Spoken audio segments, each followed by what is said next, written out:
Fellas, let's talk facts. Your belt game can make or break your look. You could have the cleanest fit, but if your belt is cracked, stretched, or sagging, you just killed the vibe. And believe me, women notice. First impressions matter. That's why I'm excited to partner with Anson Belt and Buckle. They completely reimagine how belts should work. No more holes. Anson uses a micro-adjustable track system that gives you the perfect fit every single time. Once you try it, you'll never go back to a regular belt. And here's what sets it apart. One box gives you 3 buckles and 3 straps. That's 9 different combos. More versatility, less clutter. You'll look sharp in every situation. Anson is family owned, backed by a lifetime guarantee. And because they're sponsoring this video, you'll get a free bonus buckle and a strap when you click the link below or scan the QR code. Don't wait. Upgrade your belt game today.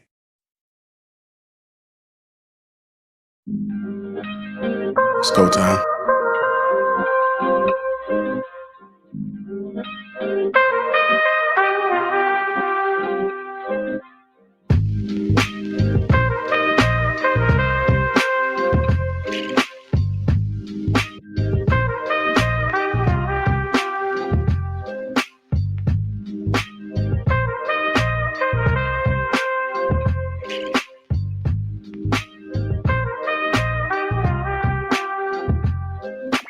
What's going on, family? How you doing? Welcome to Lapeef Let's Talk. Let me go ahead and introduce the crew. We got Mr. Trev Smooth, Miss Pearl, Dave, the business bully, Concrete, Aisha, Shantae, Mistaken, True Table, and Whites.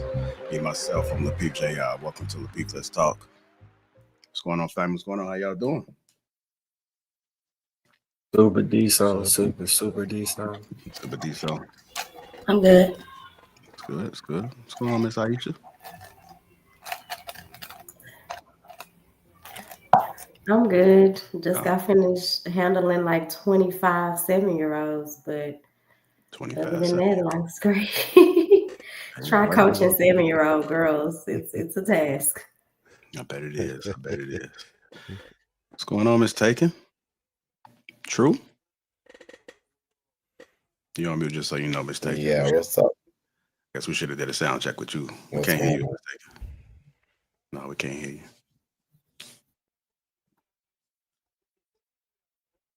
Check your audio. Should be a gear down there at the bottom. Just make sure that it's connected. You on phone, computer?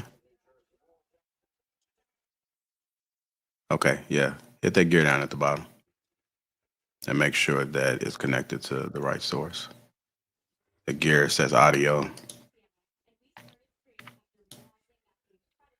Okay, well, just hit the refresh button then and come back in. When all fails, just reboot, right? That's what we was told.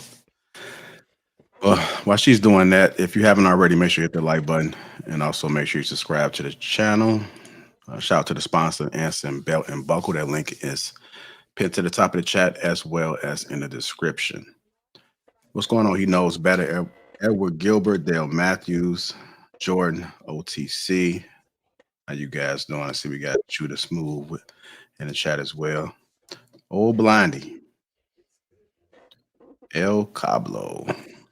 If you catch us on replay, hit the like button and also make sure you subscribe to the channel as well. We got an excellent show ahead for you guys. Dave has blessed us today with his presence. So shout out to you, Dave. Yeah. Word around the internet, you got a lot of knowledge, man. That's what they're saying. Saying very knowledgeable, man. I am but a simple, humble gold turtle. Okay. Let me check your audio, man. Turn up a little bit. Is that kind of low to y'all? Yeah, it's a little low. Okay, yeah. See if you can crank your audio up a little bit. Can you hear me now? Oh, yeah, we can definitely Yeah, hear you in there. Okay. You are in, miss. Let's try that. Is that better? Still the same. Still low. Check. All right, try it again. All right, check. 1, 2. What y'all think? It's low. It was good earlier. It's low. It's low in the same. How about now? Is that better? Yeah, it's better. Yeah. All right, there we go. Okay. All right. So we're gonna be talking about Black America waking up. No more loyalty without leverage. So that's the discussion. Got 4 topics. We're gonna unpack it and see what it do. We're gonna test our brains tonight, man. We're not talking about no relationship stuff, so it's gonna go deep. Oh man. It's gonna go deep. So we're not into. I almost said something, but let me just keep it PG. It's gonna be a deep discussion tonight. Nevertheless, I'm looking forward to it. Again, if you haven't already, hit the like button. We had 32 likes and we got 92 people watching right now. It's not adding up. Just hit the like button, man. Hit the like button if you haven't. That's all I'm asking. I ain't asking for super chats. I just want the like button. And feel free to share the stream if you so choose to. Let's see if we can get them likes up. Y'all looking forward to this discussion? Y'all know what it's going to be about off the topic? True, no. Looking forward to any discussion, man. Okay, there you go, man. Now you sound like a true YouTuber, man. Yeah, you know, one of those people like, what's the topic going to be about? No, no shade to anybody. We shooting from the hip. Yeah, that's me. I'm like, Yeah, I'm not doing no finger point. I'm just saying I've been doing this for years, and you know, I've gotten that. That's a common question. What the topic's going to be? Usually, people trying to gauge to see if they're going to cover or not based off the topic. So, yeah, I know you don't do that, M. White. Well, maybe 1 or 2 times. Oh, okay. No. Okay. Let's see how I'm looking on likes. 48 likes. We getting up there, y'all. Come on, hit the like button. Hit the like button.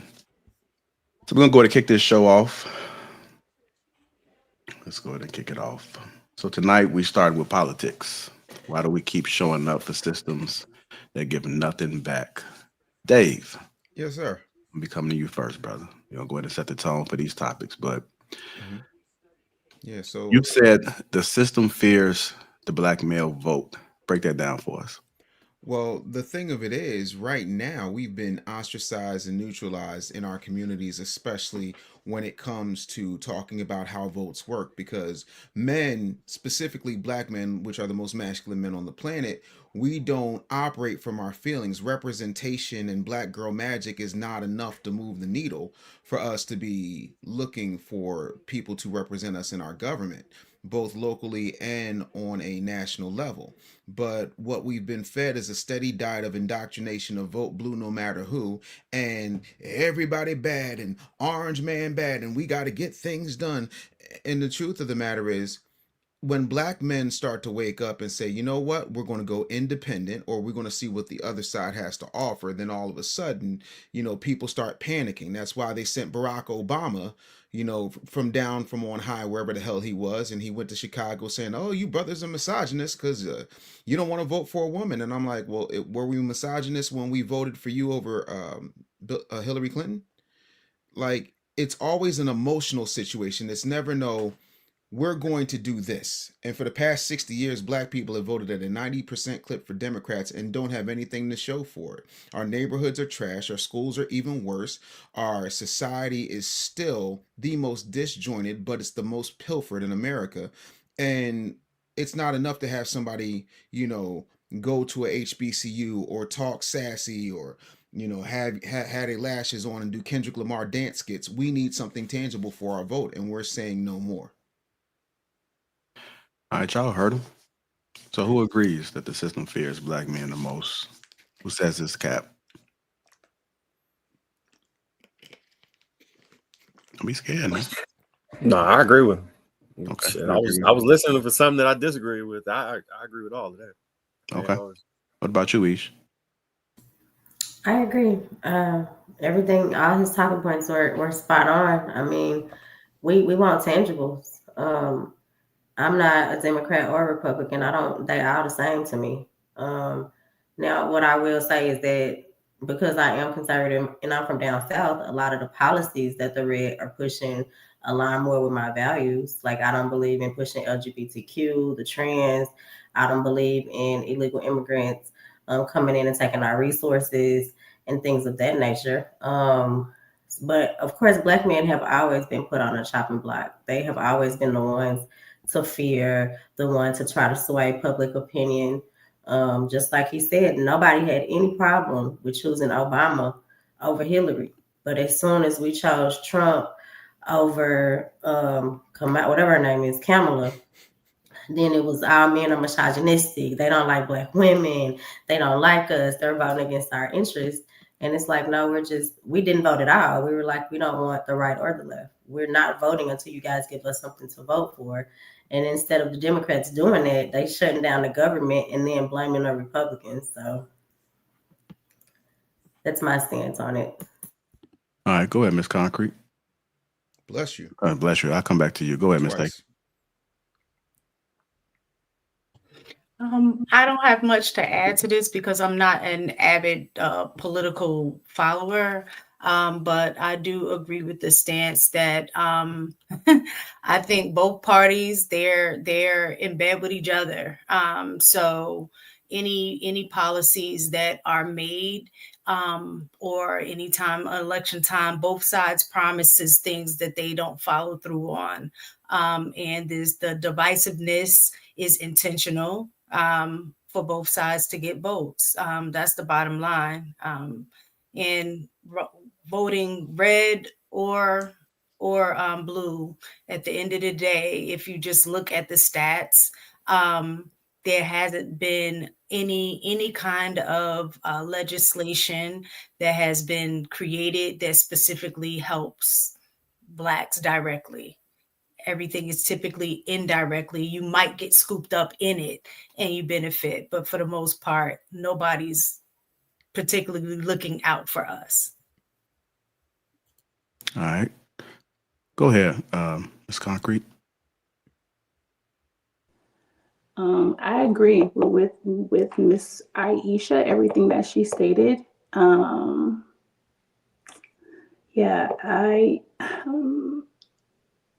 I feel that they look at, Black men as a threat. And again, they will never give us anything for us. I think this is where I feel we need to detach, remove, and build our own for our people.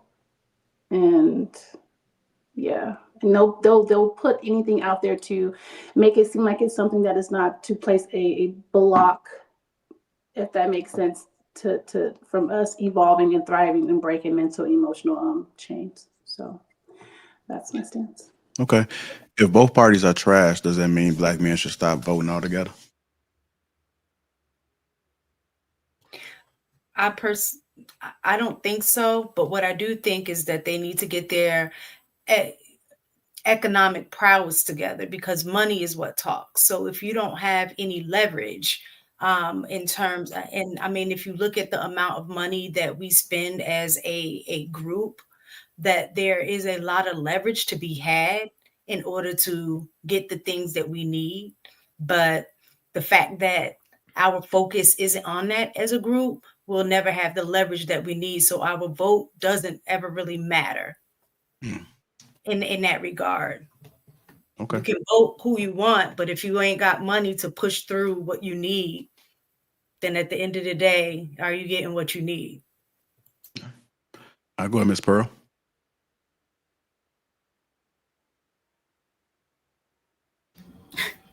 I was taking notes.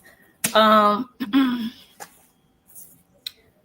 think a lot of us as Black people are just uneducated on politics.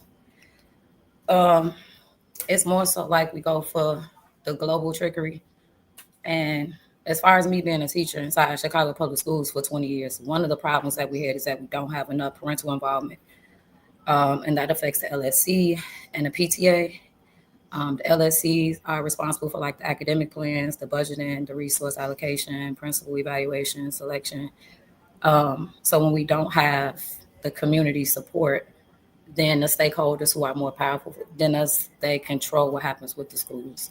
And so we normally push back after the decisions have been made, but we're not at the table while they're being made.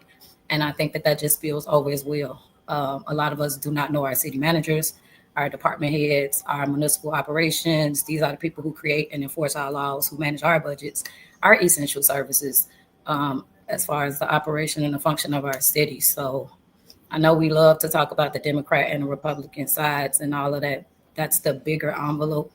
The umbrella that we're under right now is exactly what I was talking about, because those affect us daily.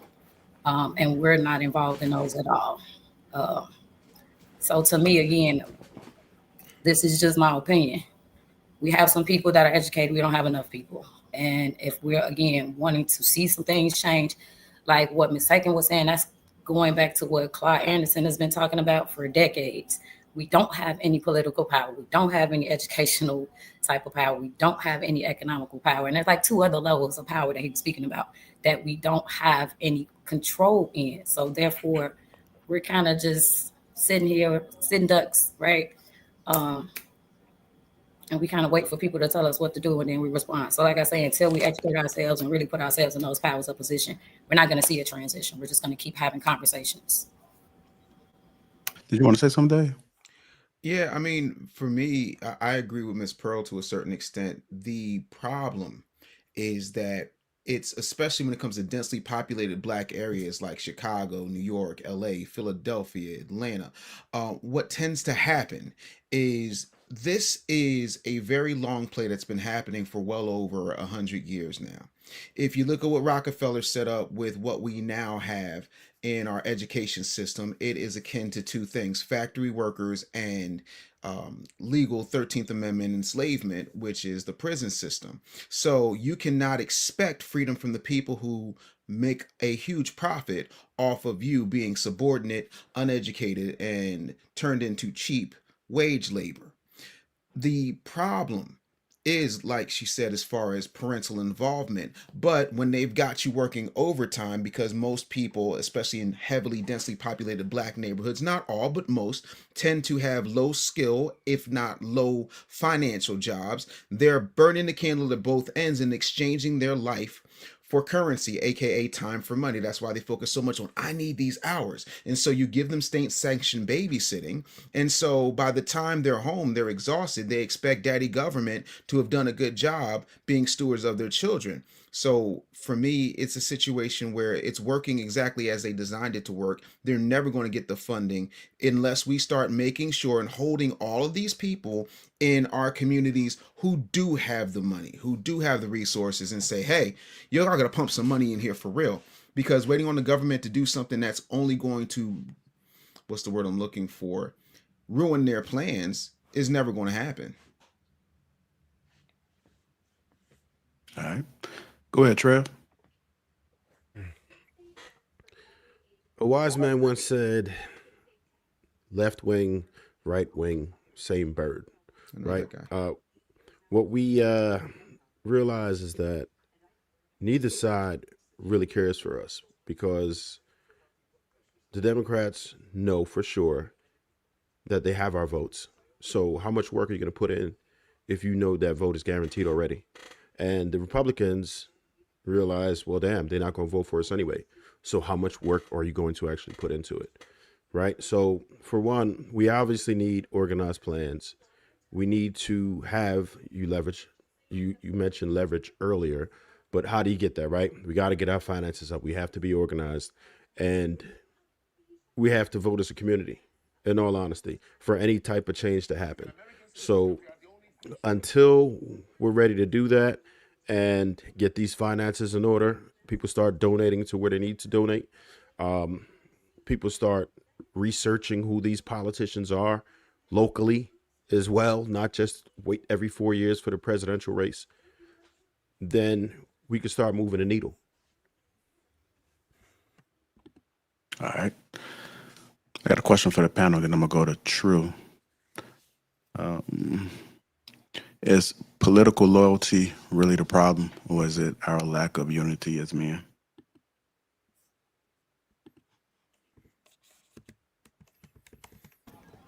You want me to answer that? Yeah, you can answer it and then add whatever. I think it's both. I think it's definitely both. That's a very loaded question, but I believe it's both. I'm not sure what you guys were touching on earlier. I kind of was piecing it together. Forgive me. They were doing some kind of maintenance, so there was a brief outage. I believe current day, what I see is that our community does not understand the power of being insulated. And I believe that we're still very much scattered. So the political play, the business play, the educational play, all necessary. I don't think it's going to take all of us. I think it's going to take a small group of us. But this idea that we're not supposed to take care of ourselves, I think is what is the biggest divide. I think that we still are operating in this country like we're not in competition amongst other groups as well as in-house.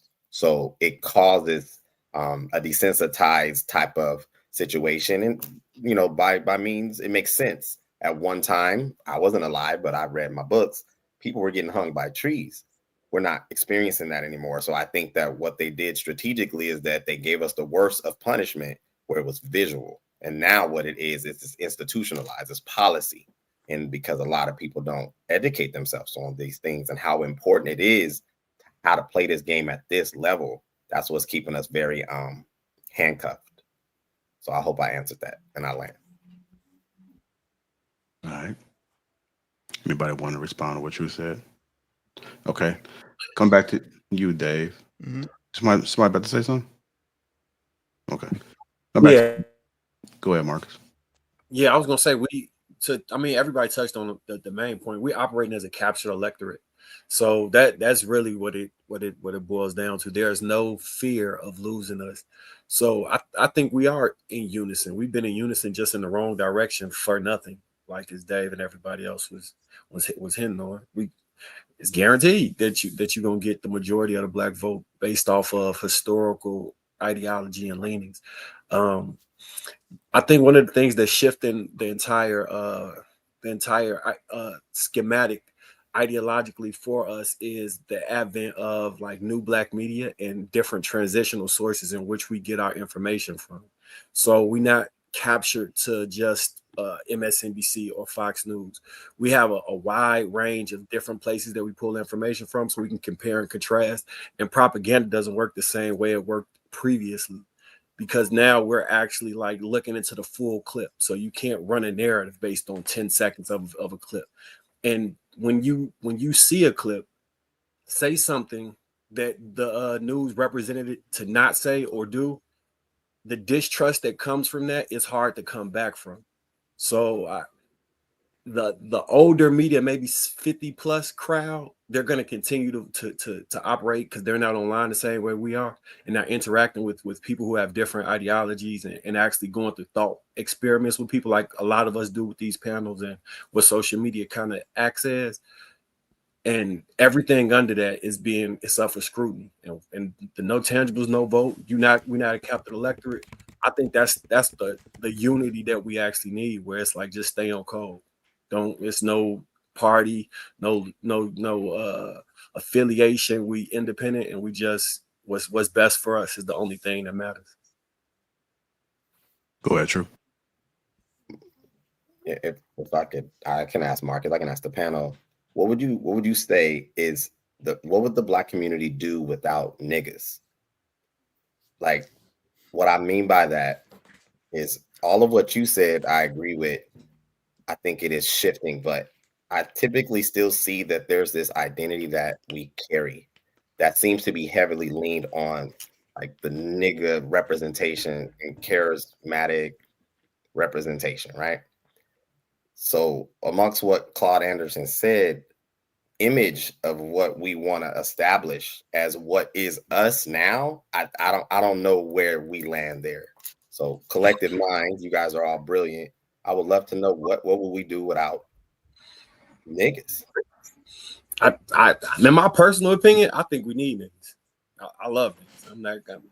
So when people think about the global identity of what coolness is, they not looking to the identity of the most tapered, well polished black men. When they think about hip hop and the things that like represent us throughout the sphere, now do niggas take the shit too far? Yes, absolutely. Do they do some shit that we need to remove from out of the schematic of how we interact with each other violently, or how, remove those things and just look at the general ideology of what the general consensus for what is cool.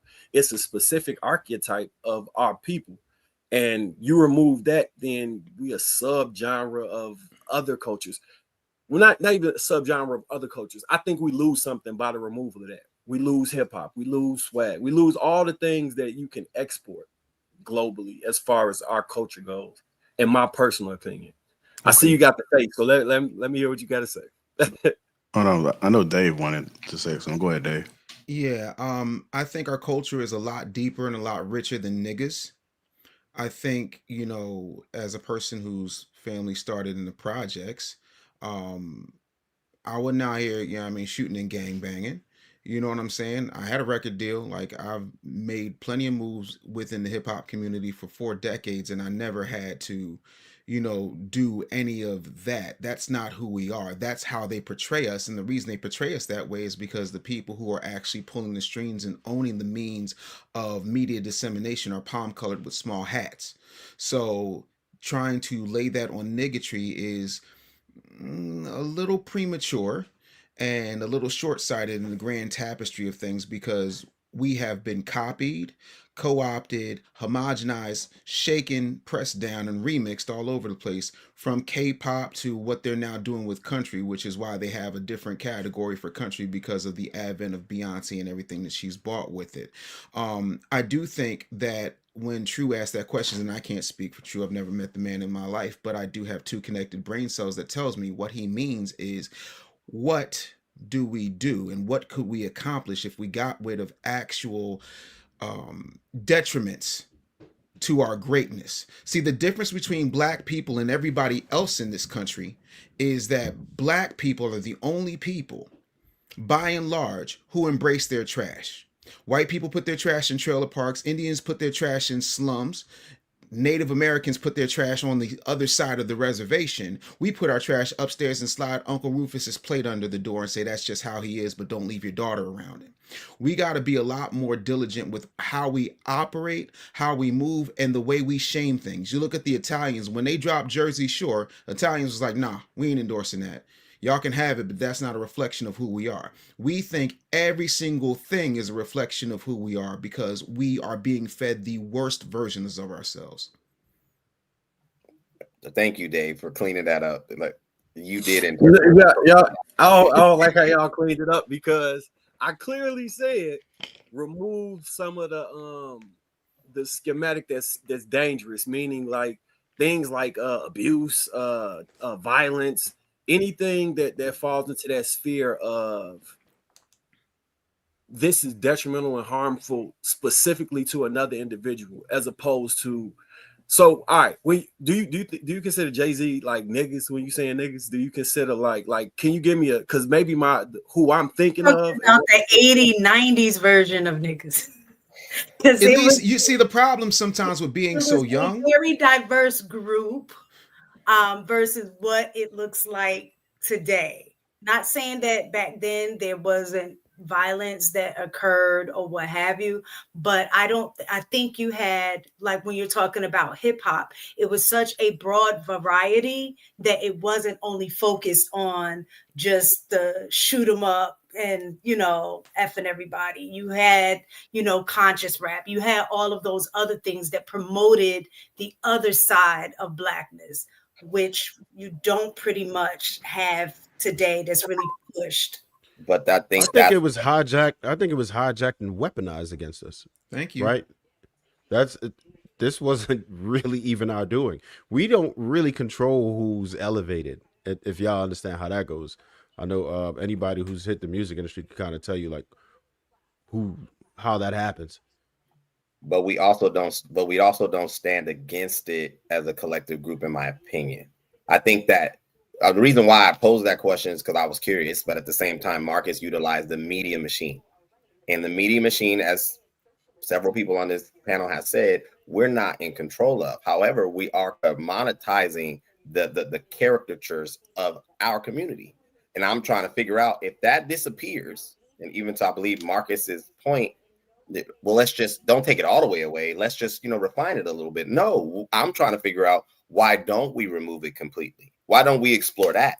Like, what does that look like as a community? Because to me, in my mind, when I think about Black people, when I think about myself and the people I share this panel with, I don't typically think about the degeneracy. We don't carry ourselves in such a manner. To the point, JR being, the host, and the times we've had people on this panel that have been niggas, it disrupts what we're trying to accomplish. And so I think that's the part where I have pause with that, where we're trying to still keep a little bit of it. Well, it's not that bad as long as they're not shooting, as long as they're not doing it. Why don't we just disengage completely? Can you define a ninja then? If that's why. Like, I got even better experiment trigger. So, True and Dave. I'm gonna throw a name out here. You tell me, do they stay or go? Okay. All right. So first one was Jay-Z. Stay or go? Go. Okay. Nas. Stay. T.I. Go. Killer Mike. Go. Ooh, I would say stay, but okay. Malcolm X. Stay. Stay. Detroit Red. Go. I don't know who that is. Malcolm X is Detroit Red. Yeah, okay. Prior to, because these men have to, the evolution of them comes, because I think like the reason you pause like that about True, I believe for Killer Mike is because the evolution of what he became is something that we relate to and look at as a sign of progress. Kind of similar to like Detroit Red. There's no Detroit Red. There's no Malcolm X. We get Malcolm X through Detroit Red. We get Killer Mike through his journey into where he's at. I think T.I. right now is decent too. We get T.I. through TIP versus T.I. And then you see the evolution of that man. Some of the things that that we champion as far as the man that you are today and the way you operate within society, it comes through a maturation of trials and tribulations, and you get to see the journey and the struggle from point A to point B to becoming as successful as we possibly can be, or as successful as we currently are. And I'm not saying to take away from the things that occur and that are promoted through the negativity that exists within hip hop. Though that's without question things that can be removed or figured another way around. But I think to throw the entire baby out with the bathwater creates a different problem for us. Well, when you pose a binary question where it's this or that, what else can we do? So you're asking me to operate out of parameters that you created. So when you do that, you're automatically setting somebody up for failing. It's a trick bag. But let me be clear. When it comes to someone like Killer Mike, I think Mike Render's a brilliant man. I think he's more brilliant than he lets on. I also think that some of the moves that he makes are a lot more calculated, but because most black folks are not that discerning, they don't bother to question them. For example, I love that he got all those Grammys. I love that he had that show on Netflix. What was it called? Oh, Trigger Warning, where he made the very brilliant and true point that the Hell's Angels have merchandising deals. And then he turned around and he had the conversations he needed to have with whomever he needed to have them with to have the rights to create products for the Bloods and the Crips. And instead of creating merchandise or any type of leveraging that IP, they go into a regular kitchen, not a commercial kitchen, and create Blood Pop and Cripa-Cola. And when it's time to teach trade skills, he uses porn in order to do that. He decided to get everybody hyped up on a black bank that's run all by white people. To me, that's a hustle. That's why I said he's got to go. Love his music. I love his music more than I love his business acumen. But that's just me. I know different things about different people. So when I'm saying stay or go, it's coming from a place of having different experiences than the average bear with those individuals and what they actually do behind the scenes to impact us. Okay, that's fair enough. And I wasn't aware of the intricacies you had about Killer Mike. And that's the thing. We got to make sure, like, and this is, again, I'm shutting up after this. We got to make sure that when we're throwing these things out, we actually know intimately, good, bad, or indifferent, about the people we prop up. Because that's why we run into trouble. It's why the NAACP had egg on their face when they were propped up a woman named Rachel Dolezal. And I yield. Yeah. So the point that I was gonna make about that was, God damn, I just lost my point. I think it was the reason I use. Oh, do you think that it's possible that his reason for making Cripa-Cola or advertising using softcore corn was he believed the demographic that he was marketing to would not respond to anything outside of that? He's too brilliant. No, he's too brilliant. He's too well read. He is too smart, and he is too old. He knows better. What you're not understanding is a lot of times you see a black face on a white agenda. It was a Netflix show. Reality television has never been real. They have people called story editors. That's code for writer. Somebody came up with that and they pitched those things.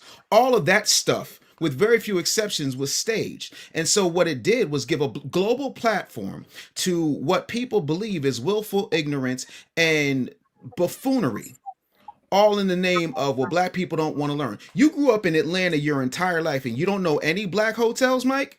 Stop. You got to start looking beneath what's actually happening. The same way y'all know who Mona Scott is, but don't have a clue as to who Jim Ackerman is.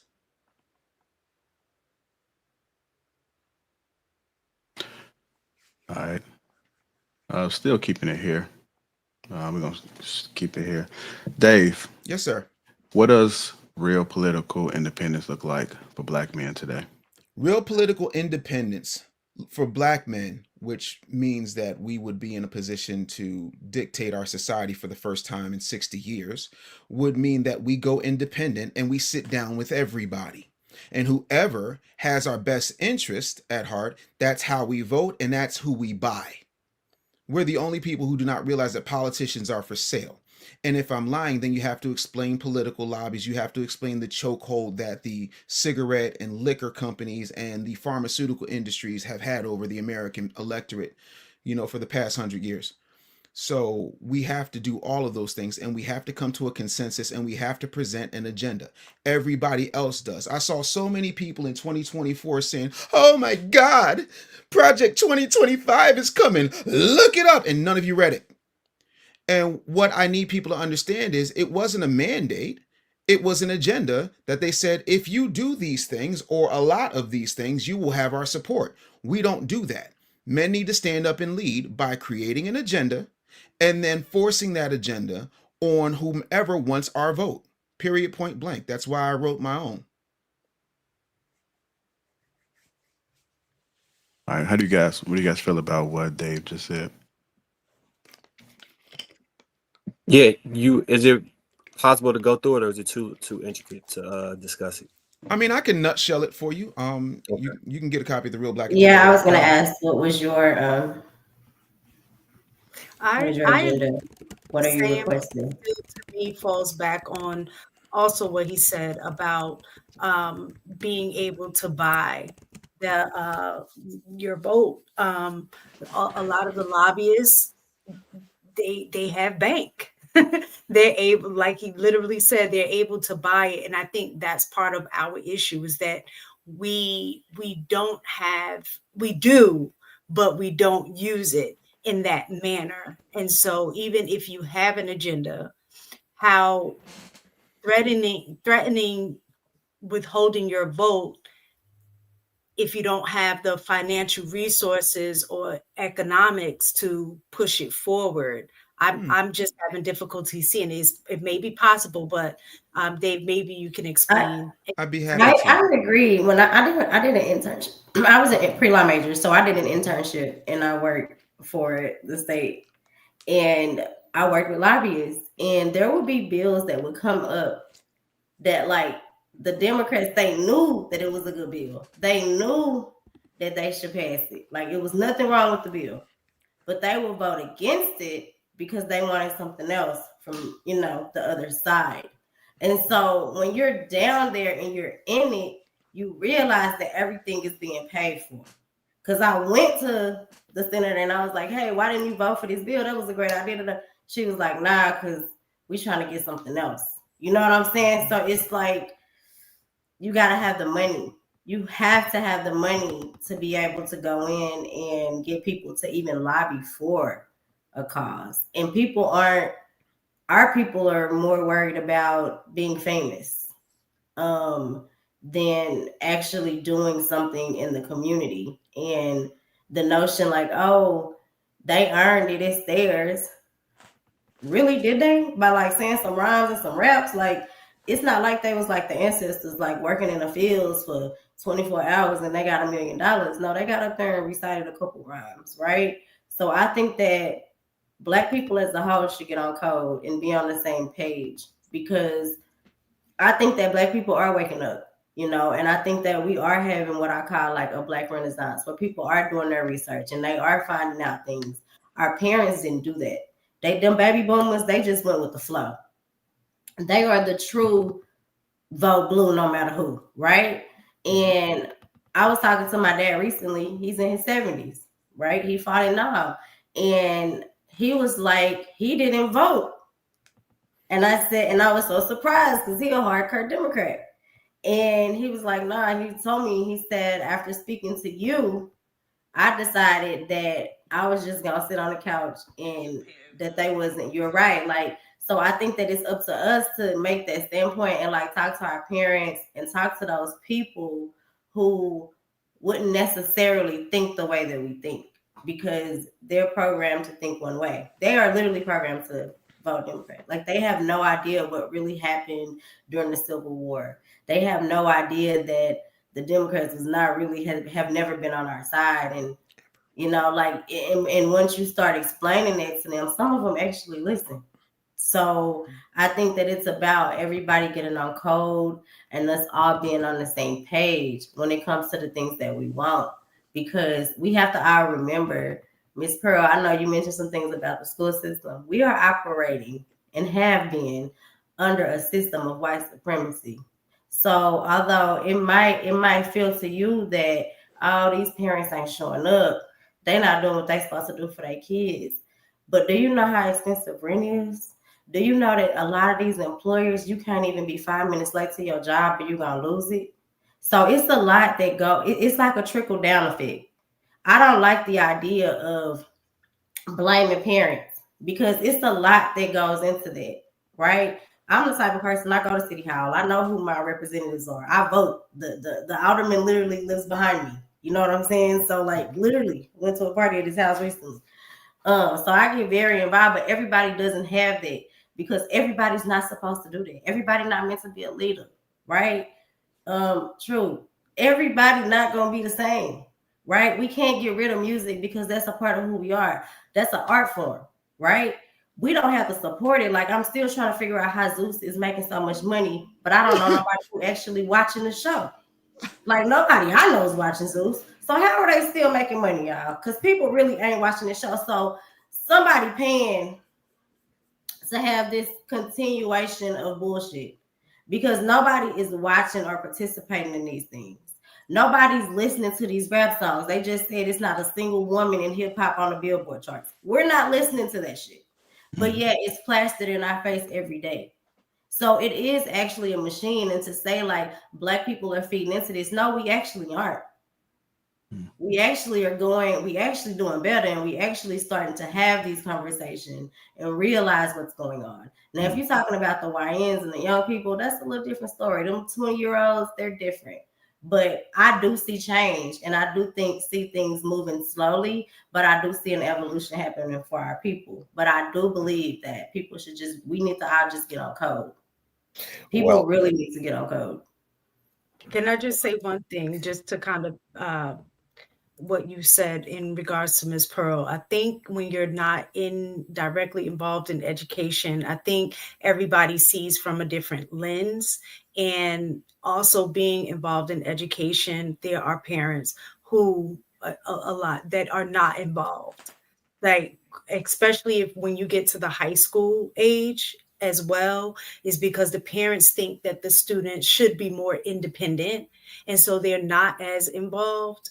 And it's about accountability as well.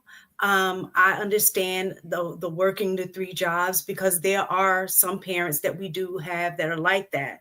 But then we do have those other parents that have those 3 jobs, but still find a way to make sure that they're involved in some shape, form, or fashion, because now more than ever, it's easier to be involved because you have the technology, which my grandparents didn't when they were raising my parents. And my grandmother had an 8th grade education, but she made sure that her kids were clean, that they had food, and they better had their homework done by the time she got home. It was just certain it was raising. That's the word. It was raising that was going on at that time. And even my parents as well, they worked. We were latchkey kids, so we didn't have a lot of, parental, oversight while they were at work. But guess what? They raised us in a manner that when they weren't there, we knew if we didn't follow through on what was said, there was going to be consequences. Father did drive-bys at the school when he had opportunity to. So it is a little both. You do have some of that, but I think it has a lot to do with the just moral values. All of those things have shifted, and social media has now become the parent. Whereas in our day, TV was the parent, but we had different kind of shows that fed into, our ability to not be degenerate as much. There were educational shows, there was family shows, there were all of these other things that fed some kind of morality in you. Whereas now that part is lacking. True. Did you want to hop in there for a second? I just wanted to clarify, because I know Aisha touched on it when I was referring to there being an identifying of the niggatry, and there is an evolution. I do see that. However, I do often still run into the fact, especially amongst conversations I may be having in person or whatever. The way I wanted to pose that question, and maybe I didn't do a good job of it, the humanizing of us as melanated people. What does that look like? Because even as Ms. Taken was talking, I was thinking about shows that she was referring to. A Different World was a popular show in the 90s, if I'm not mistaken. And that show was depicted nothing of what we've become to represent. So when I'm saying it, I understand what Aisha's saying. We're not all the same. But that one time, there was a heavy representation of us being prim, proper, strategic, collegiate, intelligent. And now, guys, I'm just thinking there are no shows like that. Every show is like horrible. It's like Power, Raising Kanan. Like none of the I'm trying to think of a black show right now that's on. Don't waste your brain. It's like positive. I can't think of one. Reruns. That's it. Reruns of our shows that had that. Like I can't even think of like a show that's equivalent to the Cosbys. Even Moesha had messaging in there. Like we had little shows that would be like Fresh Prince, like it would be a message at the end of the show, some type of something to tell you. They don't really have that. So I get what you're saying, and Miss Second, I get what you're saying too, because I think that we tend to look at things from our lens. Like I'm a hands-on parent. My mom was a hands-on parent, right? My son just told me, because I told him he was going to change his major, that he changed his major in college. He's now an agricultural major. And, that shocked the hell out of me. But I feel like when I asked him why, and he gave me his answer, and then it lets me know that, like, your kids listen to the things that you say and what's important. And I've been trying to tell him, like, you're either going to be a buyer or a seller. And production is the way, and like, why not learn how to be a farmer and work the land, and we have land, and so it just makes sense. So when he told me he changed his major to agriculture the other day, I was like, oh, it's great.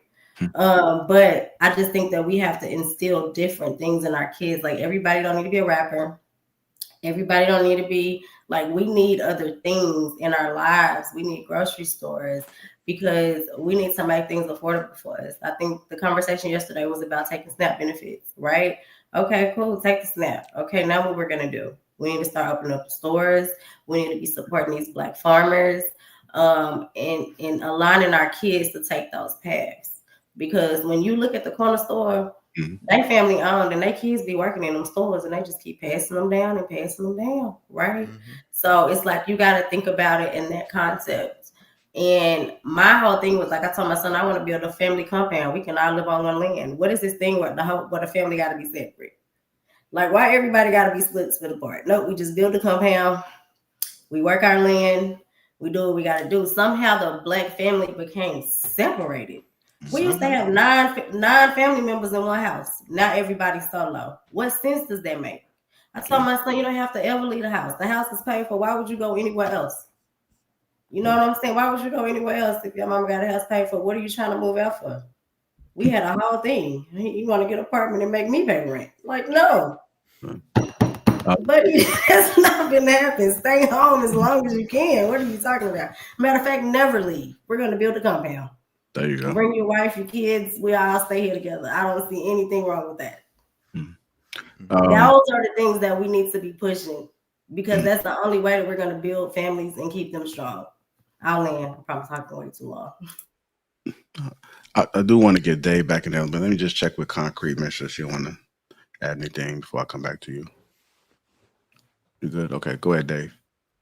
Okay, where are we going? Because there was a lot that was asked of me beforehand, so I want to make sure I'm respectful and give the panel exactly what they want from me. Because we can cut this in any key. I know there were questions about what the agenda was. Do you guys want that? All right. Yeah, I forgot you didn't even go into the agenda. Yeah. So you can go to realblackagenda.com and get it, but I'll break it down in a nutshell. And it's a book, so I'm just giving you very basic points. Economic power over emotional politics. We need to stop begging for inclusion, build ownership, buy land, fund our own, and stop letting party loyalty replace financial literacy. Number 2, reconstruction of the Black family. We rebuild the foundation. Men lead, women partner, children learn. The village is no longer optional. To Aisha's point, it's survival. 3, education that liberates, not indoctrinates. We teach wealth, history, critical thinking, not compliance, right? If we are going to be in a school system, we need to make sure it's a school system that we can control. And if we can't control it by ownership, we control it by policy so it produces creators and not consumers. Number 4, media control and narrative ownership. We tell our stories through art platforms without palm-colored small hat involvement. Letting outsiders define our worth, our culture, and our heroes is what got us in this mess in the first place. Number 5 is political leverage, not loyalty. No more free votes. Every politician must earn our support with tangibles, contracts, and accountability. Number 6, health and healing. That means mind, body, spirit. We got to address our mental health issues. We got to address our piss poor diet that includes that the majority of our communities are designated food deserts. We also got to deal with generational trauma. We can't build if we're broken, and nobody's going to look at revolution if you can't do a push-up. Number 7, community-based security and economics. We need to police ourselves, and if we have to deal with the police force, we need to make sure that we have laws on the books that say no police officer can police anywhere outside of the 5-mile radius that they live. That way, everybody's on an even playing field because you're going to operate differently if everybody knows where you live. We protect our neighborhoods. We invest in block-by-block ownership and self-sufficiency. Number 8 is cultural preservation and legacy building. We reclaim what's ours: language, art, values, and wealth. Pass down more than pain. We pass down power. Because a lot of us are seeing our people make our children start over at zero because we think that there's something wrong with nepotism, and we think there's something wrong with legacy building, and we think that anybody who has a trust fund set up for their children is somehow bougie, and that is a psychological opt that has not worked well for us.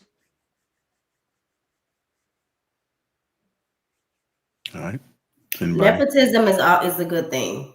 I don't know why they treat it like when these kids, when you see the Smiths and people roll their eyes like, oh, their parents was rich. And if I was rich, I'm going to nepotize. My kids are going to have all the opportunities. I'm being for real. My son got his first job because I was the HR manager, and I was like, my son is now a management intern. Like we doing what we got to do. Nepotism, because everybody else does it. You go somewhere, the whole family work there. I work in HR, I've been in HR for a long time, right? Mm-hmm. You go somewhere, Black people don't want to tell you where they work at. They don't even want to put you on. You know what I'm saying? And it's like, these Hispanic people, everybody coming to work. They're going to tell everybody how to get on.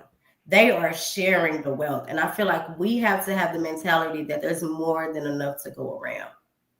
I would rather be working next to my brother than anyone else, right? I got in this position because I was like, I want to be able to control the narrative. I want to hire people that have felons. I went and lobbied to have, if you've ever been convicted of a felony, taken off the application, because I think that that's the weirdest shit ever. Because a felony, especially in Texas, anything is a felony, right? So that's just a way to keep people from getting jobs that need to work.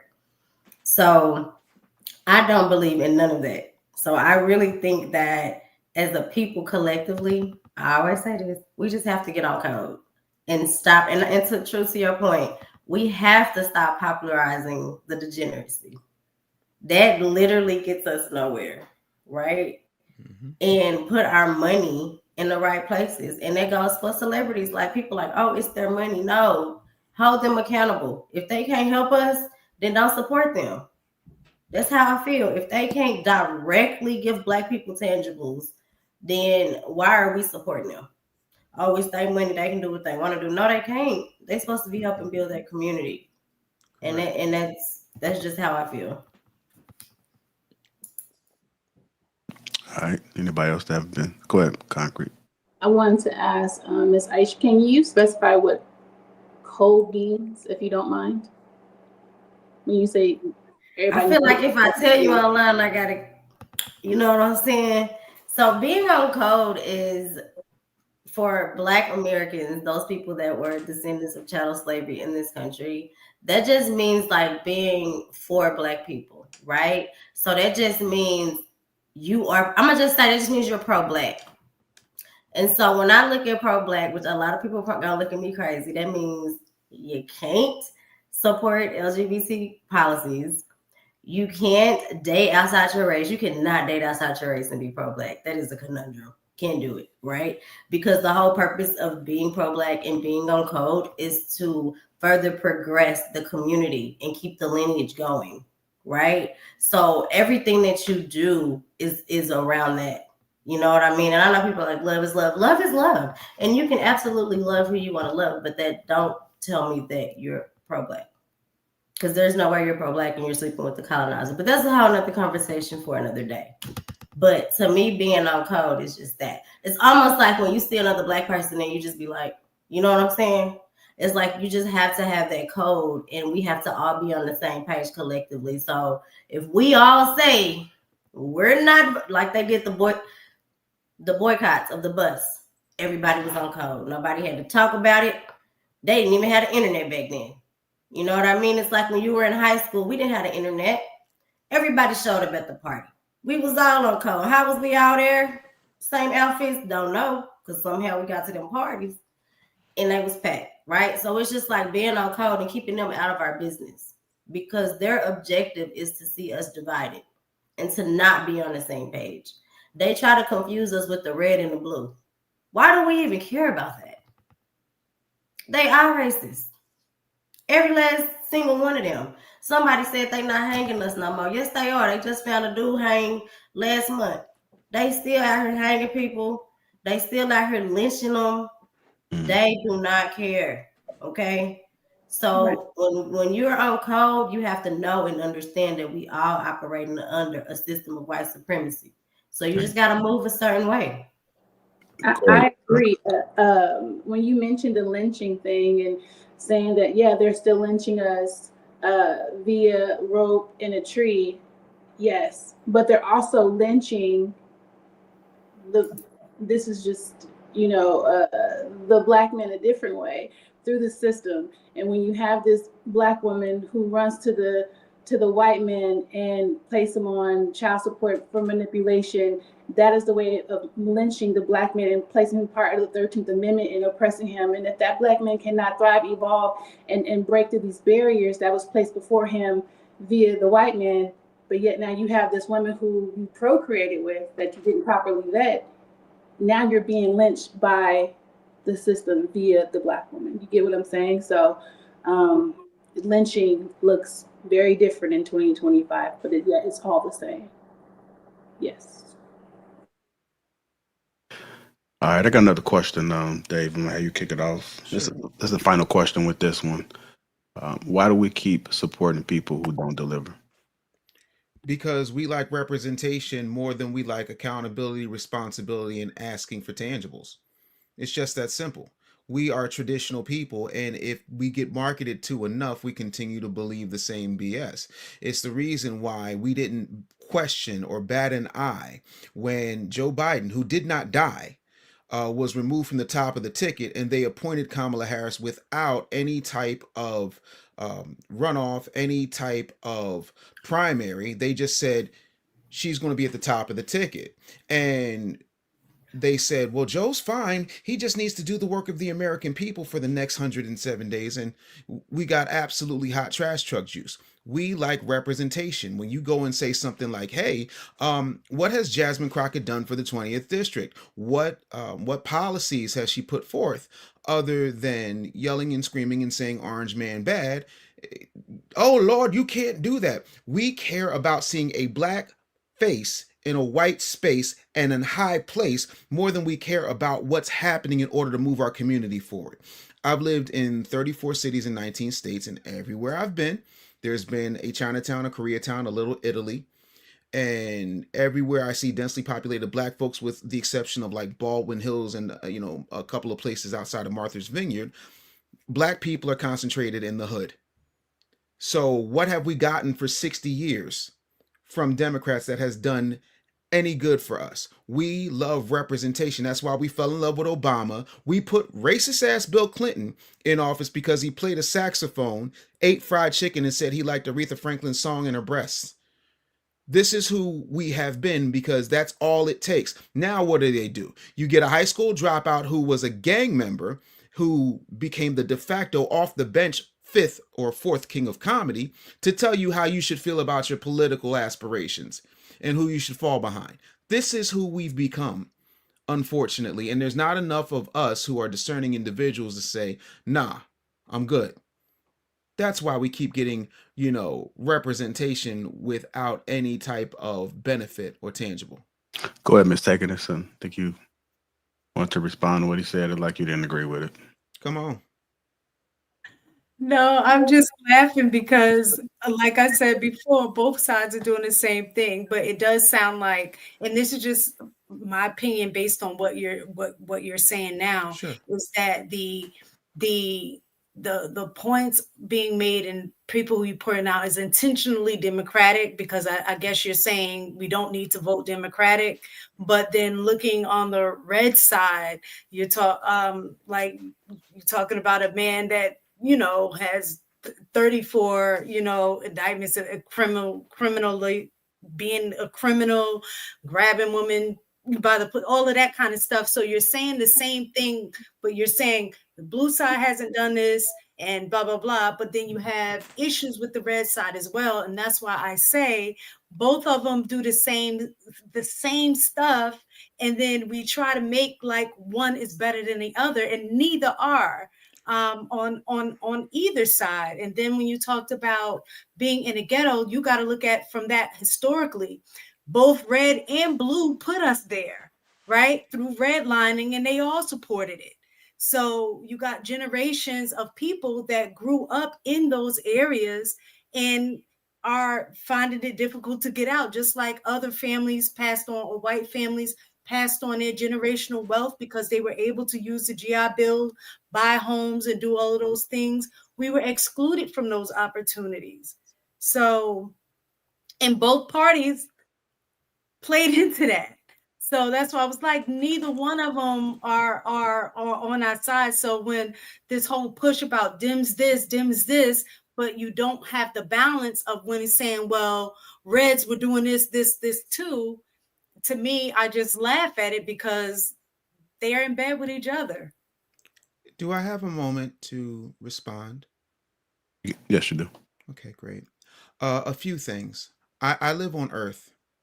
I wish I lived in a utopia where everything was balanced and, like everybody else in the electorate, black people had representation on both sides. We truly do not, as black people historically for the past 60 years vote on average at least 90% in one particular direction. So if people are voting, our people are voting, and my people are my only concern right now, are voting 90% one way, why am I wasting my time talking about the people we're not even voting for?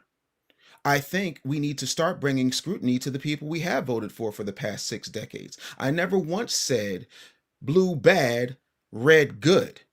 I said that what has happened is we do not get anything tangible for the people that we vote for at a 90% clip. I got plenty of smoke for Donald Trump. If you knew me, you would know that on Saturday I went to an all-Republican event and told black Republicans to their face, the problem with you is your messaging and none of you have any bass in your voice and you look like people whose lunch money I take. The truth of the matter is, we can't have a president, since you want me to talk about the Republicans for a minute, and I'd be happy to because I do it all the time. We can't have a president who ran on America first and then is bailing out the Argentinian beef producers over American farmers. However, what people don't understand is a good 10 years before I was conceived, the Temptations had a song called Ball of Confusion where they said, vote for me and I'll set you free. And what wound up happening was we had people who constantly tell us how bad things are, how much of a victim we are, but they're going to stand at the gate and take on the big, scary Republicans that are causing all of the problems. But the truth of the matter is, everybody's in the same bed and everybody's having a good time with the orgy. However, we're voting one way all the time, expecting a different results. And last I checked, that is the clear definition of insanity. So if you can point to me how that has paid off for us, meaning we're talking about how bad the blue is because 90% of us are voting for the blue. If you can tell me in no uncertain terms what tangibles we have received over the past 60 years, and if you feel we're better off right now than we had when MLK got killed, after civil rights was passed, then I'll yield and say, you know what, keep voting for people who aren't doing anything for you. However, if we go independent, withhold our vote, and demand tangibles from whoever's going to put them on the table, that's a much stronger position than this week. Let's go ahead and, I don't know, take $1 billion and give it to Quavo, Megan Thee Stallion, Beyonce and Kelly Rowland, and have people sitting around doing the nay-nay and having a Fat Joe concert when folks are starving. Let me just ask you one question. So in between those 60 years that you're talking about, what have Republicans done? And that's my general point. No. You do a 90% voting Democrat or 90% voting Republican. Between that time span, neither one has done anything for us. There were you had Reagan in there, and you know that has happened under Reagan. You've had other Republicans that were in there as well. What I'm saying, who has not done anything. That's not the point, and you're moving the needle. No. You're moving the goalpost. The question you asked the question. Yeah, but I answered the question, and then I asked you, show me how that has worked, instead of saying, but what about the Republicans? No, tell me what that's worked for you for 60 years. And what I was saying is that the time span that you gave, you said, what have Democrats done under that 60-year period? What I'm saying is I agree with you, but nor has Republicans. So in what I'm agreeing with is we have the two-party system, and I would like for us to go independent. But every time we get to vote, it's nobody's ever voting outside of red and blue. And I can speak for myself. I have, because I'm not loyal to either one. I could care less. I'm going to go in a direction that I feel like somebody supports what I'm in alignment with, and neither group has. But when we go to the polls, it's majority always blue, but if the other option isn't blue, it's always red. What I'm saying is, how can we get to a point where we're voting independently? Again, this is not about either party. It's about demanding something from the people who are elected. I'll give you an example. When, depending on which version of history you'd like to use, when the Twin Towers came down, a lot of us didn't vote for George W. Bush. But at that particular point, America was like, yo, you're not the dude I voted for, but you the president. What are we going to do? Our communities are in ruin. They have been in ruin for 60 years under Democratic rule. Chicago, who's the mayor? Oh, isn't it Brandon Johnson? Who was the mayor before him? Lori Lightfoot, who was the mayor before her? Rahm Emanuel. Where did Rahm Emanuel come from? Oh, he was the chief of staff of the Obama White House, and Chicago had gotten worse and worse and worse and worse. Same thing in Philly. I'm from Philly, and in my lifetime, we have not seen anything other than Democratic rule. And look at what's happening in Philly. Look at what's happened in Kensington. Look at everything that has happened when it comes to the crime, drive-by shootings, all of these types of things that have not been addressed. What Democrats have given us over the past 60 years, almost willfully unchecked, is a system of benign neglect so that they can justify getting reelected for doing absolutely nothing. And all I'm saying is we need to scrutinize them. We spend more time scrutinizing who Blueface is sleeping with than we do what the people we vote for are actually doing with the money that they're voting for. Because while the government is shut down, all of the people who are elected are still getting their checks. I want something for my vote. That's not an unreasonable take. And if they have had the ball for 60 years and we ain't had a touchdown, you got to start saying that something's wrong. That's it. I'm not saying that there's not anything wrong on the red side, guys. I got plenty of smoke for them, but they're not the ones we turn to for help. They're not the ones we turn to for representation 90% of the time.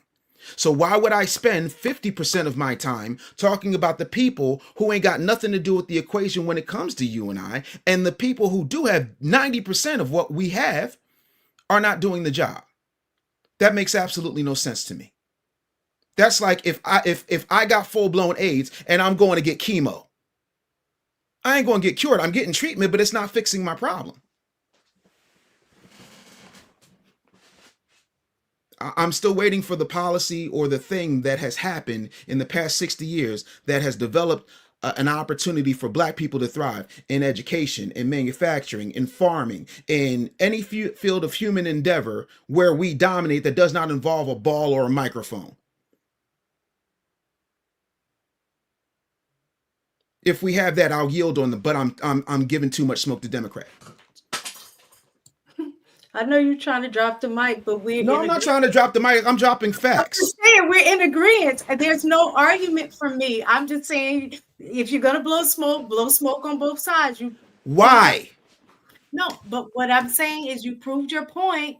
There is no argument. We're on the same page. I don't get it.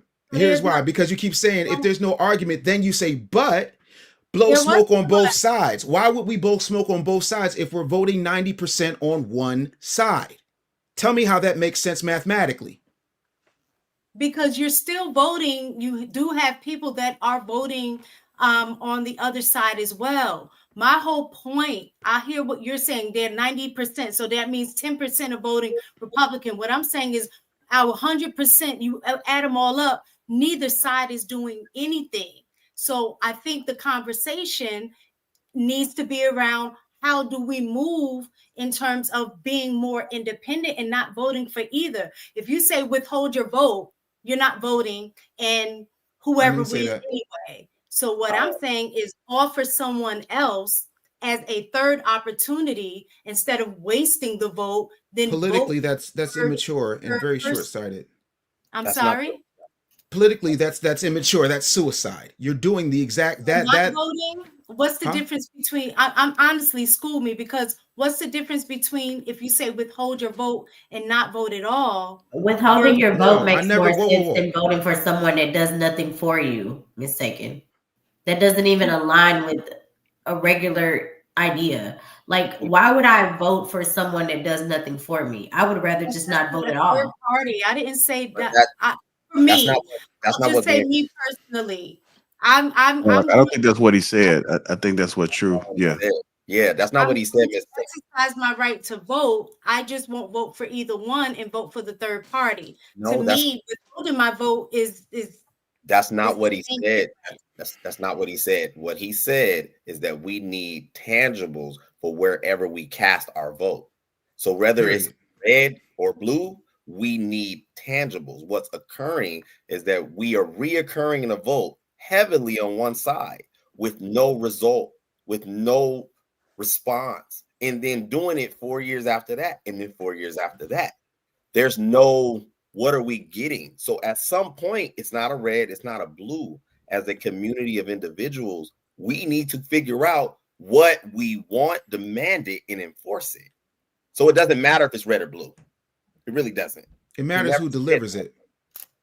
Yeah, that's it. We just want somebody that's going to deliver it. Gay people have people on both sides of the aisle. If you think I'm lying, explain Bruce. I mean Caitlyn Jenner. Everybody hedges their bets except for us. That's why they have brought all these illegals in to replace us because they gave illegals the stuff they were supposed to give us. If you look at what happened, Brandon Johnson in Chicago, for example, took money out of the COVID relief fund earmarked for black people, said he wasn't going to listen to the feds, and then put all of these illegals in densely populated black sections of Chicago. That's why when you saw the black people who were zip tied, they were zip tied because ICE was raiding the building where all the illegal Tren Araguas were.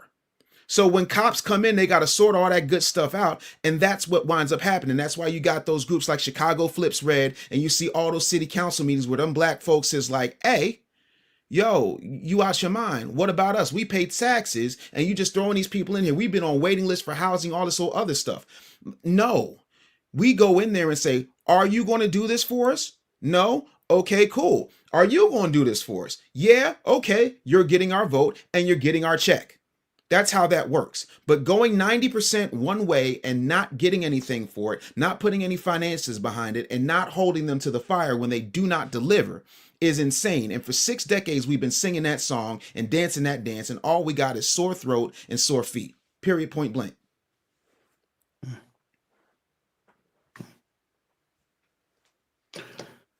Let me get to these super chats real quickly. Illa says Dave kicked in the door with the fofo. Naomi gifted one Lapeef Network membership. Marcus Evans, $5 says, what up? Some good people on the panel. Brother JR, you got the GOAT, Dave Anderson, on the panel. Oh, snap. Smooth with the $9.99. Mine and Deja. Because poor people are haters. Mine again. We don't want to put you on because y'all don't act right. Earn it. And lastly, mine again, $4.99. Red ain't have to do anything for us. We ain't vote for them, man. I want to thank everybody that's contributed. The best way to support us is hitting the like button. All I'm asking for is the like button. Everybody good? Been doing well-being. Check y'all good. Y'all okay? All right, politics, man. We be going in. Let's see what we got here. I want to talk about survival ain't success. Ownership is. That's what we're going to talk about. Dave, you said DEI really stands for didn't earn it. Explain that. First of all, black people historically have sat around and championed causes that are against us. Period, point blank. I'm a numbers guy. I'm not an emotional guy. So if we know that 4% of all DEI positions go to black people, but 60% of the DEI firings go to black people, that tells you everything you need to know about it. DEI is affirmative action with a couple of little cute little twists on it. All it is a remix of an old song. Then on top of that, if the number one recipient of DEI is white women, why in the world am I going to break my neck over something that's not helping us? Plus, when you get in positions, if you choose to be in the workforce and not an entrepreneur, which most of us are not, what tends to happen is people will look at you and treat you automatically like you are a DEI hire. I remember being in corporate America, people would think that black folks would come in, oh, you got to be an affirmative action hire. Like, that is the problem. DEI isn't really doing anything. And when you are starting to lower standards based upon whether or not you can meet certain quotas, you get lower quality. That in and of itself is problematic. So yeah, I'm definitely not a fan of DEI.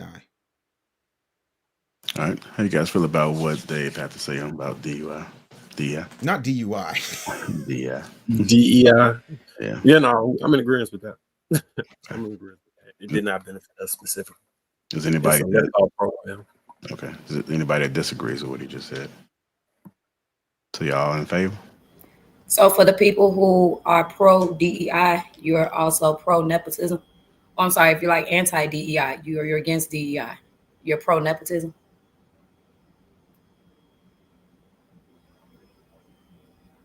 Is anybody like anti DEI? Like, let's get rid of that, but you're pro nepo. So my issue with DEI isn't its existence, it's who is specifically aimed at helping. And it's not specifically aimed at helping the people that it reports to be the most beneficial for. It really is not targeted at us, to the point that was making earlier. It's affirmative action, right? So the number one recipient of affirmative action, I believe, was white women. Mm-hmm. So it's supposed to be a set aside program or a historical harm redress, but it's not aimed at the people that was historically harmed. So nepotism as an idea, because we're talking about offsetting something that happened through history that was just egregious, right? So when we talk about trying to fix that thing, if nepotism is able to occur within that schism, within that lens, then yeah, I'm for it. And if DEI actually did what it was purported to do for a specific community, then I would have been for it, but it didn't. That was the initial point. Yeah, I'd have to say I'm against it because I don't understand what it serves. I get the idea of trying to level set what is perceived to be an unfair advantage. But like Dave said, I'm a numbers guy. Some things I believe, if you're just looking at pure numbers, there's certain things that without fail will shift heavily in one's favor based on just pure percentages and numbers. Say that again, because what you just did, you just transmuted this man.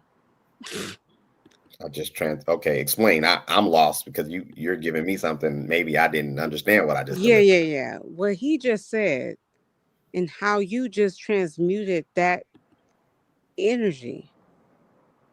What you're saying and how you're conveying it, you're like, oh, sit down. I got you. It's different. It's different now. You see my hand? I can see your hand. I don't think that's what I intended to do. What I was trying to make reference to is the fact that we're talking about our community. I believe we're 14% of the population.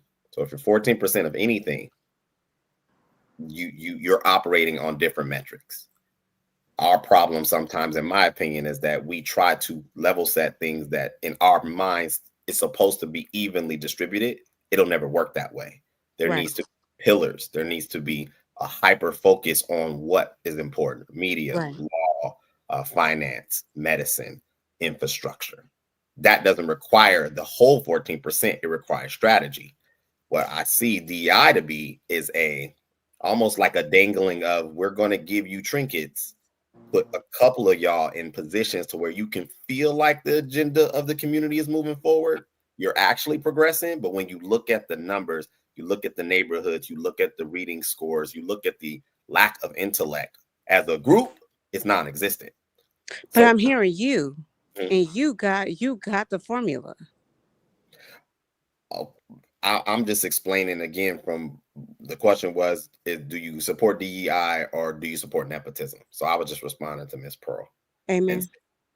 And just saying that DEI, in my opinion, is offensive. If we're going to be a competitive people, I believe I should earn whatever position I get. If I'm not the best, hand it to the best. If I am the best, I should get that. And I do understand that there's systems and agendas and so on and so forth, but it's a simultaneous type of approach. At one point, we have to understand, regardless of what some may admit, there is no progress for us without certain groups of people at stages, because you can't deploy an entire group of people at 14%. It doesn't make sense. Then I'll land. True. Are you saying that because maybe I misunderstood a portion of that last part of the statement.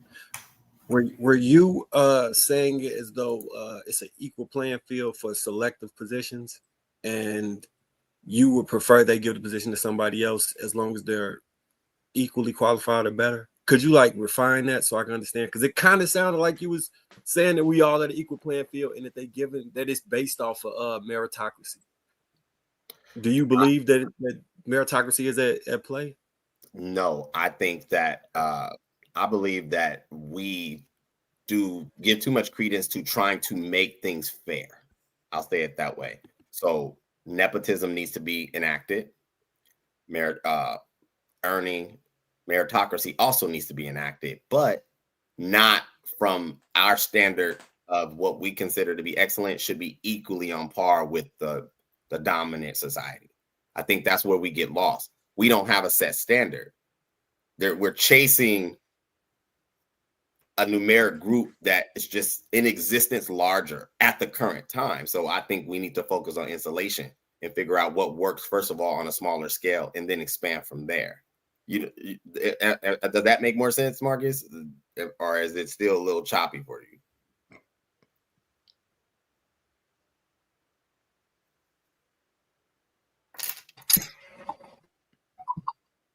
Yeah, we could we could move.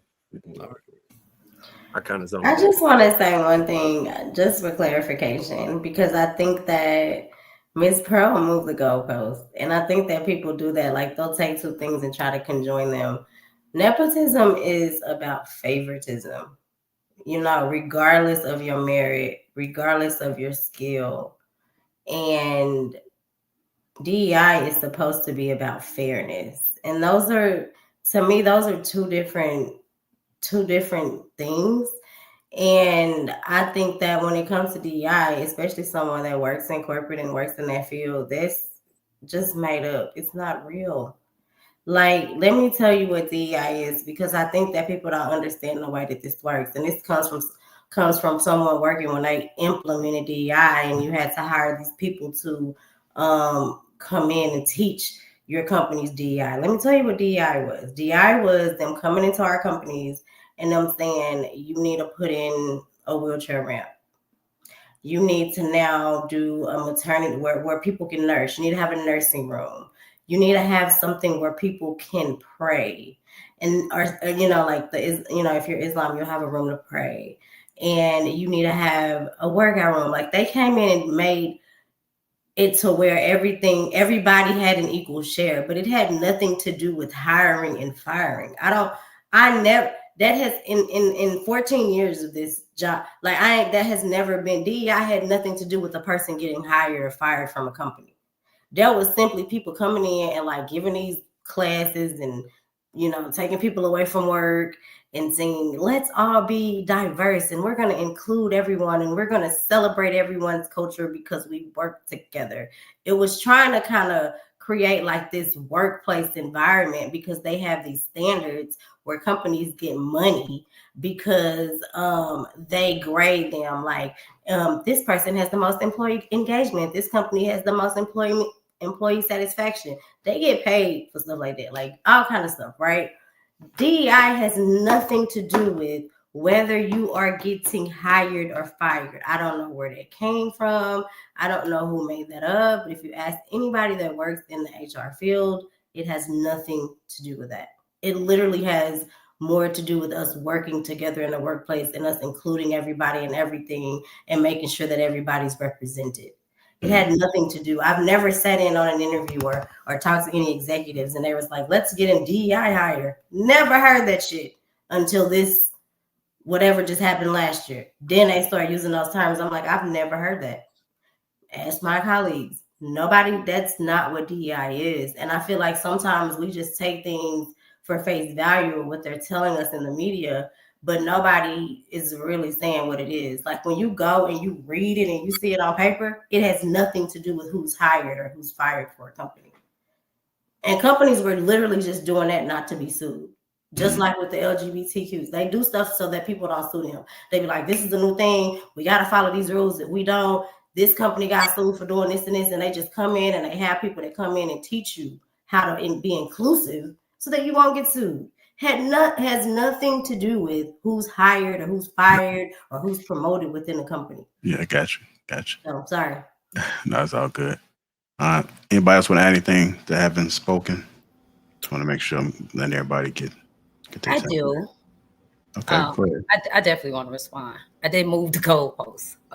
Let me clarify, just in case we're confused or my perspective has been misconstrued in any type of way. So the association that I was making with DEI and nepotism is surrounding the lack of meritocracy, if any, and the questioning of your ability.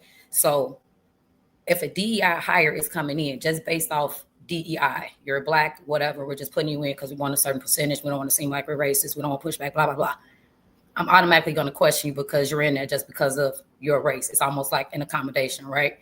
You're being favored because of a predisposition. But what I'm saying is that doesn't happen. I'm sorry, I'm still talking. I'm confused how your voice is walking while I'm still talking. I'm confused. Nepotism, when you guys are saying, okay, we're going to hire our family members, people we know, these are favoritisms for our family and our friends, I would still question the meritocracy and I would still question your ability. You're getting in because you're friends and family, not because of your merit, not because of what you've applied as far as your skill and your study acquisition. That's what I meant. DEI, diversity, equity, and inclusion, has been around since the Civil Rights Act and the Equal Employment Opportunity Commission. They're just different letters and words that have somehow been expanded over the course of time. That's what I meant. I meant the questioning around the ability you would do that for both a DEI, and you should be doing it for somebody who is applying nepotism. That is not somebody that has got in off of their merit and their work. That is somebody that has more than likely got in because of a bloodline relation. Similar to what we were saying with the DEI, some of those hires are simply in just because we need our numbers to look a certain type of way. It's not because of their merit. That's what I was saying. So if it was confused or misconstrued on somebody else's end, just want that to be clear. That's exactly what I meant, because we do both, the questioning on both sides. That's what I meant. Thank you. I do want to get Dave in there real quick. Dave, you want to chime in for a second? Yeah, the problem for me personally as a business owner, when I have two daughters, right?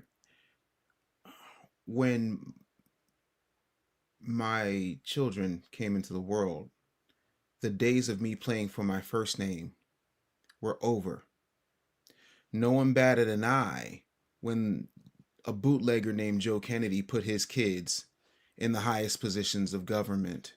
No one batted an eye when a has-been PR woman named Kris Jenner put her children in positions to win. When I You better say that. You better say that a little bit louder, because they didn't hear you. When I and die, that was a bar. When I die, my children have one of two options, because they have been training since birth to take over my business. But if they choose not to, they'll get a dividend for the rest of their life. Nobody bats an eye when the Waltons put their children in position. Nobody said anything 20 years ago when Ivanka Trump was in the Trump mailroom. Supposed to do. It's what you're supposed to do. The problem isn't that people are practicing nepotism. The problem is nepotism is not a practice amongst black people, because we're so busy. Like Dr. Claude Anderson said, if you are trying to get your child a job outside of your neighborhood, you should be ashamed of yourself. I'm not worried about anybody else. My kids can work or not work, because I've put myself in that position to put them in that position, and more of us need to do that. But when you become dependent upon the same system that feeds you will still be the same system that decides to starve you. So that versus, hey, we need to hire a whole bunch of people who now identify as furry Mighty Morphin Power Ranger Care Bear cousins, is nowhere near the same thing for me personally. So yeah, no, meritocracy, I doubt very seriously that you'll find people who are better than my kids at running my business other than me. As far as anything else with anybody outside of that, yeah, now if you just, you getting little Billy in there, to be a civil engineer, and Billy can barely, connect two brain cells, and that's a different ball game. But yeah, no, we need to practice nepotism, and we need to practice it as proudly and loudly as the palm colors. All right. Concrete, Trev, Energy, and White. Hey, what was your original question about ownership? It was DEI actually helps us, or just checks a box. Well, I would say it absolutely just checks a box, in my opinion. I mean, but it wasn't designed for us anyway, just like anything else. When you think about something specific for black people, it's never that, but they were able to entice us by screaming words like diversity and shit like that. It's trash. It's not really for us. It's for them to be able to distribute it the way they want to, under the guise of helping black people along with it. And a lot of times we just fall for that. So the only way around that is to, like you said, just set your children up with your own nepotism, because that's the only advantage you're ever going to be able to get. And we don't really talk about like finances and shit like that, right? Like a lot of us, we leave debt. We don't leave any wealth behind, right? And we don't have the uncomfortable conversations sometimes about what's going to happen when you die, how to set yourself up when you die. We feel like we're not supposed to, right? And we have people who are not only paying for their life insurance policy, but that policy pays for the next generation's policy. And most of us don't even know about that shit. We're not versed on how to invest or what to invest in.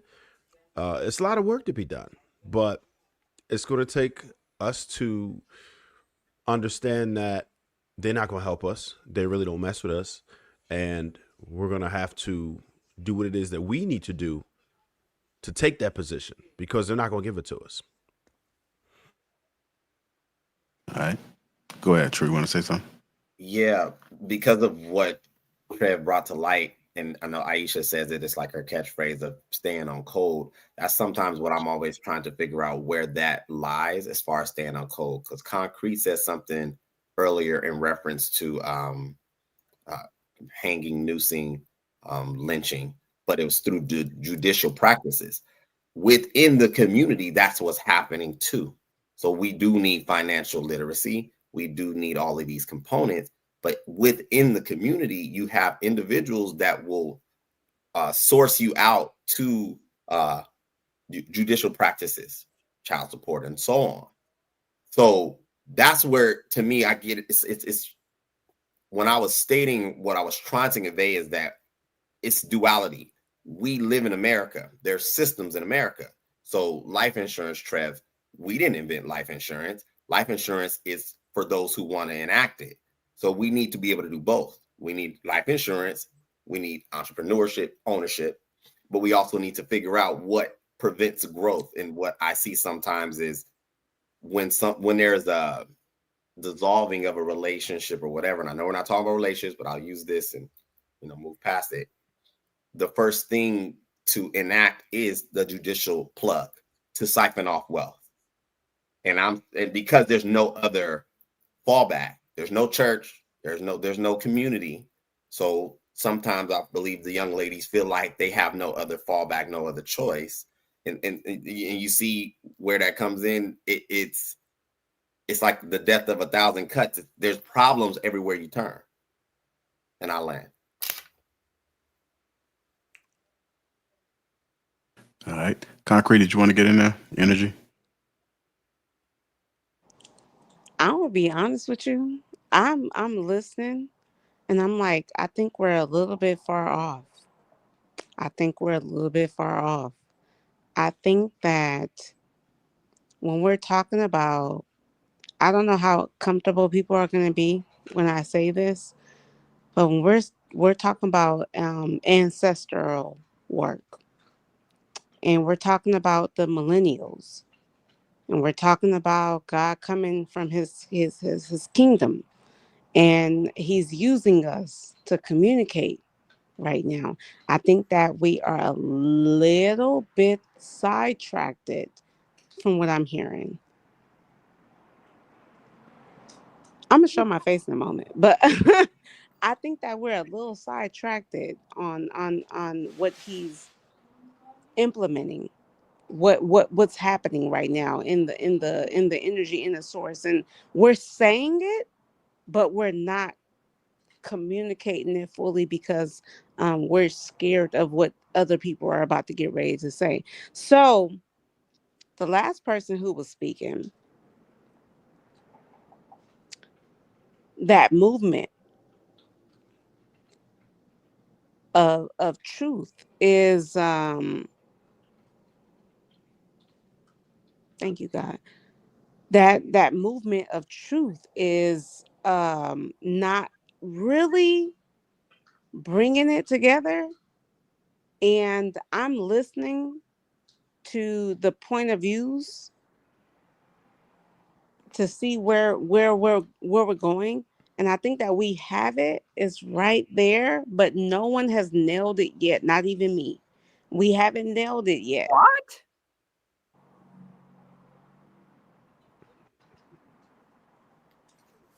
Huh? Wait, who said that?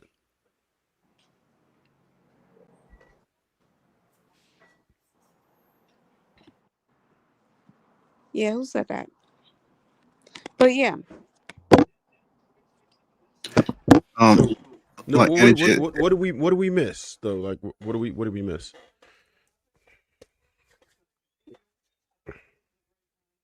Energy, that question for you.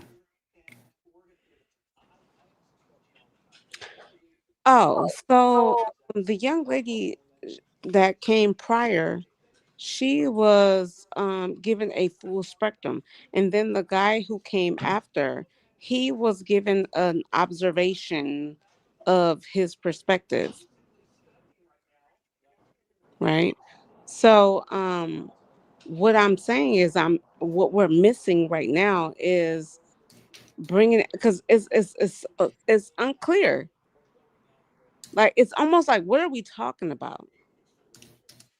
It's giving the energy of like, what are we talking about?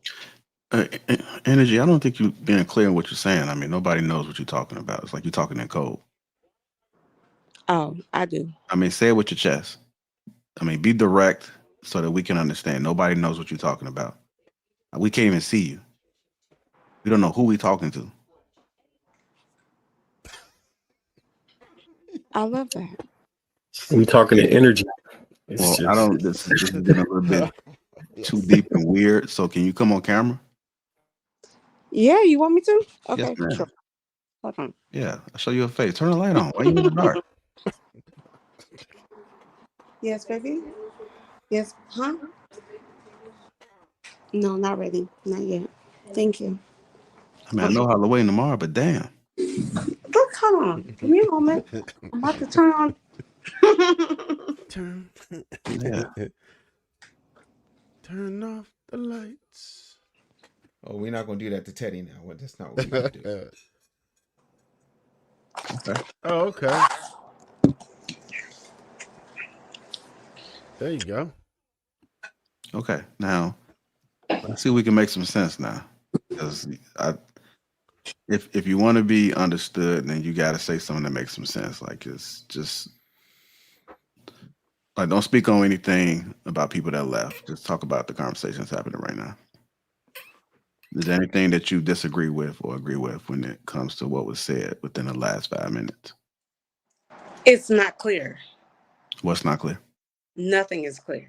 Okay, what do you mean? So Explain. with everyone who has spoken already, it's not clear. They have not nailed it. Okay, well, you go ahead and nail it. No, I'm not. I'm listening. I'm the observer. I came here to observe. Who sent you the link? Huh? Who sent you the link? I don't know. How did you get here? The woman who sent me here. Oh, The woman I talked to. I'm asking who did you talk to? I don't know her name. She reached out to me on TikTok and she said that. That narrows it down soon. Okay. Mhm. Okay. Well, we would like for you to participate in the conversation. So just kind of take a chill and observe for a little bit, but we're going to come back to you and hopefully you can have some perspective. You seem like a very bright woman. So,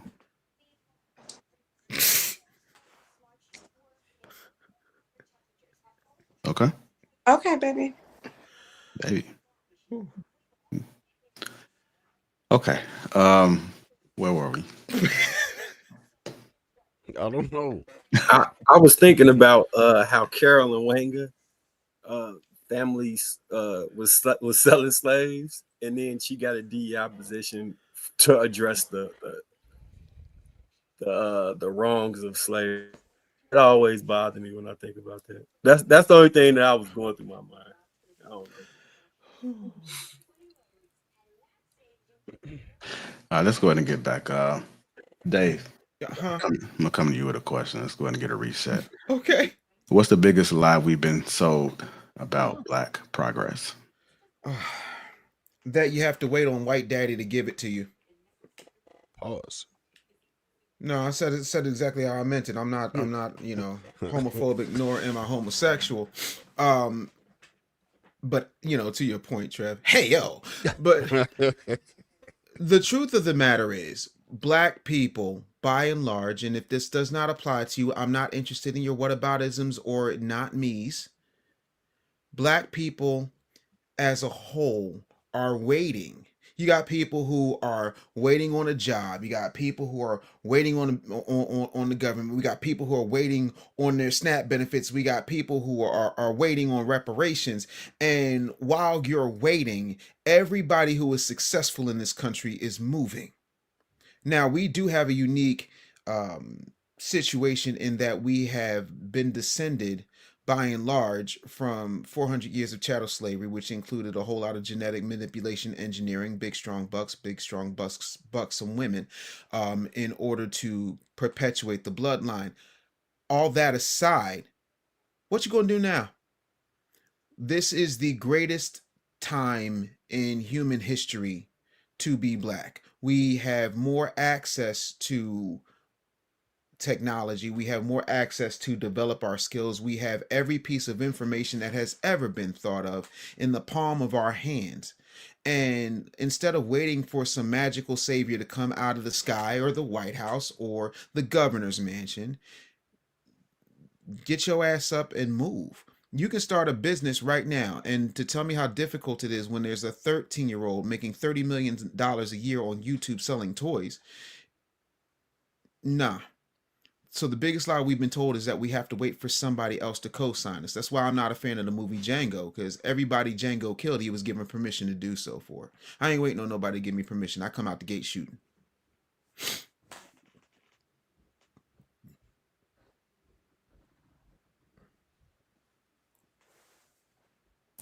Hey, energy. Energy. Bruh. You got some cards over there? Oh, I'm a tarot reader. Oh shit. Right. Oh, shit. Why did you do this? You just said you wanted to reset, and then you go right back to, okay, this your show. I'm just No. I just have to tap in real quick. But keep going. No, But I'm scared now. keep Because you going. probably got some chicken bones in the back. Like this No. is, Chicken bones. Damn. and not because she left over her and said, yep, no, we're gonna put the salt at the door like the skeleton key. There you go. The ish. Immediately. No, I just had to tap in real quick. I was like, what's going on? Hold on. What's going on with this Your guy? energy don't feel good to me. Amen. How did you get here? You reading in the dark now. You scared us so bad. Now you got cards. So my real name is Fantasia. I'm sorry, what? My real name is Fantasia. And Okay. You don't want me, then don't talk to me. Amen. Amen. So, but she said who said that? Who said that? Said what? She said the energy is dark. Who said that? Yeah, who said that? Ooh, she gonna get you. No, I didn't say that your energy was dark. I said that your energy doesn't feel good to me. That's what I said. Okay. The chat over here snitching. Chat said Aisha said it. No, I like that. No, Insane. no, they don't have to snitch on me. I stand on who I am. Like I ain't know that, I don't huh? know how she would even. I'm over here. She about to Like, read your cards, what bro. you got, an better careful. Android? What I you don't- up I there don't- doing? I don't even know why she's moving like that, huh? In Jesus' name.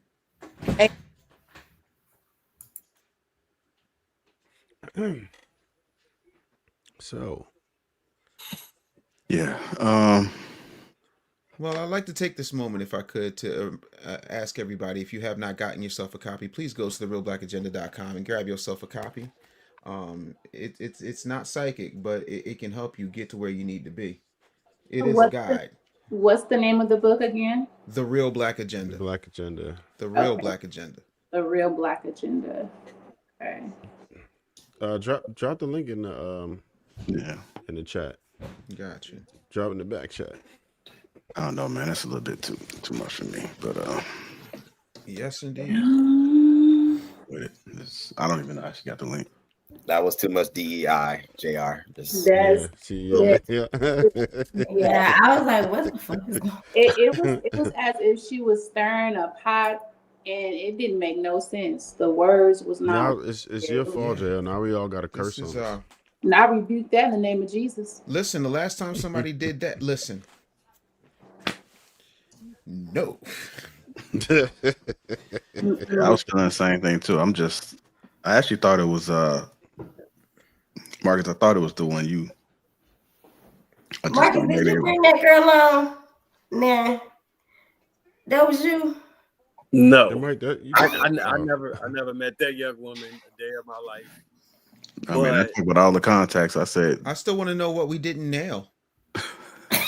She doesn't know.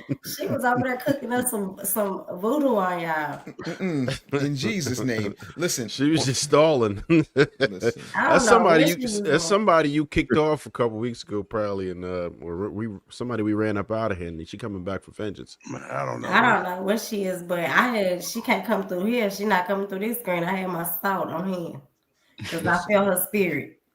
You can't come up over here without that. Listen. What it feel like? This is mischief night. Let's go ahead and get back on track. If you haven't already, like run out some issues to the channel. Got to come back to you, do a reset again, Dave. How do symbolic wins distract us from real ownership? I mean, how many times are we going to continue to go, this person is the first black this, and, for the first time in history that? And how are we doing as a people? How are we doing as a community? What are the actual steps to get us to move in a direction that is positive? Not these little one-off magical brass rings that people want to celebrate. If you got a black person on the Supreme Court, cool. What laws are they upholding? What laws are they changing? How are they moving for black people? If they're not, then what are we celebrating it for?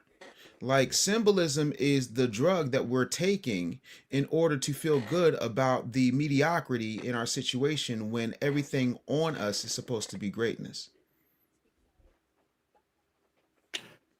Yeah, we're supposed to have collective ideologies based off of the archetypes of characteristics, which turned out to be false for a lot of us. So symbolism has turned into what do you call it, a nothing burger, just because share similar looks or similar origin stories that don't have the own code collective strategy that we would have. So that's one of the things we ran into. So to the point that we've been making all night, we've got to pick our own people and make sure that the ideology of the people we pick is what will represent us, and make sure that they put our interests at the forefront at all times. So just being the first XYZ will never matter again.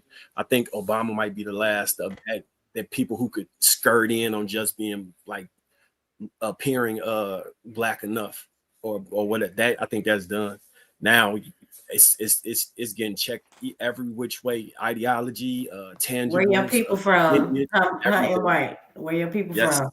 Everything moving forward. So hopefully this provides us some sort of vetting that we can get the actual desired results we want to move forward with the programs or the things that we think will benefit us best, because it's do or die. We're not playing these games no more. What's stopping us from pooling resources like other groups? Is that a question for me? Yeah, you can kick it off. Okay. What's stopping us from pooling resources like other groups? Because other groups don't have everybody else interfering, and other groups don't have people coming to the cookout. That's it. Other people don't have other groups, controlling their management, controlling their access, controlling their teams, their companies, all of that stuff. We still believe that the palm colored people's ice is colder, and as a result of that, we continue to get into partnerships with people. And you have an all black situation, sooner or later somebody's going to come along and say the right thing, and then that's going to be what it is. And that is the problem. We got to get everybody out of our situation. We don't get invited to their meetings, but they show enough always in ours. How you going to build if they already know your strategy? You do not see when the Eagles go play away games, the other team is not coming into their locker room, into their huddle, and getting a playbook. That's not how this works. We haven't learned that yet. Yeah, We got to I think normalize gatekeeping. We got to normalize gatekeeping because amongst ourselves, we be gatekeeping like a mother. Like, there's so many times where I was trying to get on with something, and people like, nah, nah, nah, wait. But when it comes to the outsiders, it's like, oh yeah, they cool though. Nah, normalize gatekeeping. It's as simple as that. Because people are vultures. They understand what's going on. They understand the skill set. They understand the talent. They understand what actually who actually creates the trends, and they're gonna mooch off of it and try to do a hostile takeover every single time. That's just what it is. So at some point, we gotta say the hell with y'all. Y'all ain't touching it. Leave us alone. You want to say something, White? All right. I'll go ahead and keep it moving on. Let me get to these super chats and then I'll just keep it moving, switch it up a little bit. Now I'm gifted another Lapeef membership. Crisp333 became a YouTube member. Thank you for that. Welcome to the Grand Gang. Esoteric Nightmares. Did I say that correctly? NZ, $5 foreign currency. Henny Energy is energy. Big An 11, $10, JR. This is why I don't drink. I don't have the energy. Modern Days of 499, not gonna lie, energy. I counted you out. I thought you was gonna be busted. My bad. I might talk to anybody. 199, I used to said it. You ain't about to hex all of us. I got $11, $10. I think that's truth X. Somebody either on the panel sent the link or somebody that recruit was sent the link, or maybe somebody else sent the link to somebody else. How would somebody get the link, guys? I really want to know. Which Well, one we got a I mole. low-key think I know what happened, but We got a mole. What? No, I need to know. Well, Let's turn it offline. it's going to either have to be somebody on the panel, but I did send a link out for other folks to send a link out to the person that's supposed to come on. So to quote Shaggy, it wasn't me. So what I did was I kept asking as soon as she came on. I'm like, who is that? Because I was skeptical. I'm like, who is this energy person? Nobody knew who she was. And she was sitting in the dark, and I'm like, who I thought the camera was off. Dark? That was weird. Do you see my hands? Yeah. Anyhow, let's go ahead and switch it up. Church culture. Let's talk about it. Dave, you once said the black church used to make soldiers. Now it makes sense. Why? Have you seen these emasculated beta male simp manginas that are in the pulpit nowadays? Ooh. I mean, if you just go right now and look at Jamal Bryant's latest Instagram post, he's wearing tight leopard pants and his mama's shawl. Like, that's not a soldier. That's not somebody you would follow anywhere, unless you're going to Sassy Man Fashion Week. Like, the Bible says you will know the tree from the fruit that it bears. Other than the $33 to $38 million every week the black church gets in tithes and offerings, like, stop. The church right now, especially in the black community, is marketed towards women, primarily single women who are, who have had a point in their life where they've either hit the wall or they're about to hit the wall. And they want to listen to the good word of the pastor, who rarely encourages them to read the Bible for themselves, but, has a series on what you need to do to get the good man with the benefits. So, yeah, I mean, but the church got infiltrated around 05 when they came up with those FBI initiatives. And I mean, the faith-based initiatives. So, yeah, forget America. Let's write all over the Constitution and, forget about the separation of church and state. But if you buy off the church, then you don't have to worry about the rise of a black Messiah. Ain't that what J. Edgar Hoover said? Oh, okay, cool. Ladies, I got a question for you. Do y'all think the church help or hurt men? Ladies, we'll start with Miss Pearl and go around.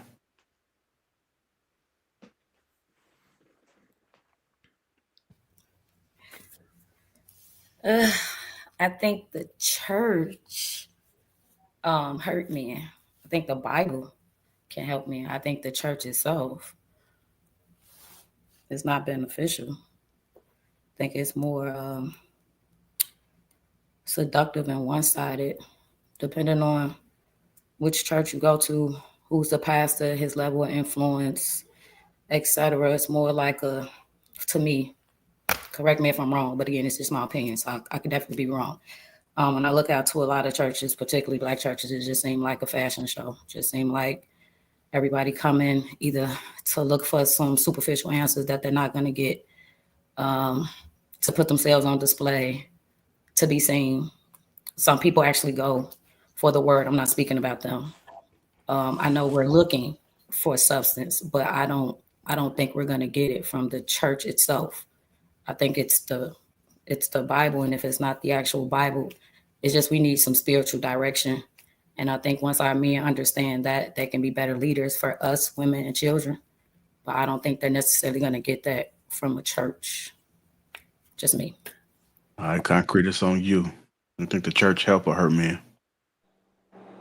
My personal opinion, I feel the church hurt men. I think naturally, I know what he made when he made woman, and women dress very provocatively going into that building. It's an open meat market, and they're not forcing women to cover up and be respectful to themselves and to the space that they're in. They're not teaching things that should be taught. So I think just religion itself, it's again not all, but majority, it's hurtful to men and women. So yeah. All right, Ish, it's on you. Church help or hurt men? I have to agree with the two ladies. I believe that the church, especially the Black church, they don't help us in any way. I think that they take a lot of our money and they don't put anything back into the communities, and that's historically. I think that they teach hope and they have fear tactics, and it's kind of like historically passed down, almost like the Democrats. Like they the same pond. They just one and the same to me. None of it makes sense. Like Black people have enough knowledge to know that they shouldn't be worshiping Jesus, and he isn't even white, and that isn't even a picture of the Son of God. And we have enough knowledge just out there in the universe to know that those ideologies and the things that are put out there are not true. They're not of a fact, right? But not to say that it's wrong. Like people have the right to practice religion. But I think that when you're going to invest that much time and money into something, it needs to be putting something back into you, right? So instead of preaching all of that, the pastor should be preaching organization. They should be preaching generational wealth and maintaining your lineage. I don't give a damn who's sleeping with who. The choir director always gay. I don't know why there's a thing in a Black church. So if you let the choir director be gay, then you need to let the pastor preacher turn these boys into soldiers, right?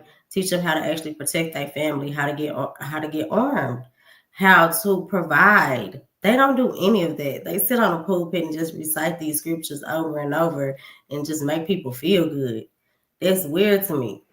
Like I can go home and read this myself and get my own interpretation and have my own spirituality. If you're going to be a leader in the Black community, as far as a church, then you have to actually lead.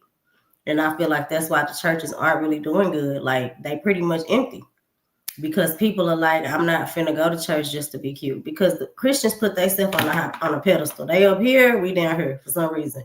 Like she said, they like to put on them big hats and go to church because it make them feel like for some reason that they're above us. And it's like, but y'all finna go home and be poor after giving this man $1,200 for tithes. I wish I would ever do such a thing in my life.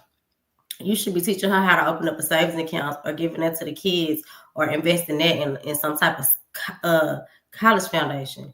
I remember when I was a kid and I had got a scholarship to go to college to Baylor and Waco. And my mama had been given to this church, y'all, for years. I grew up in this church.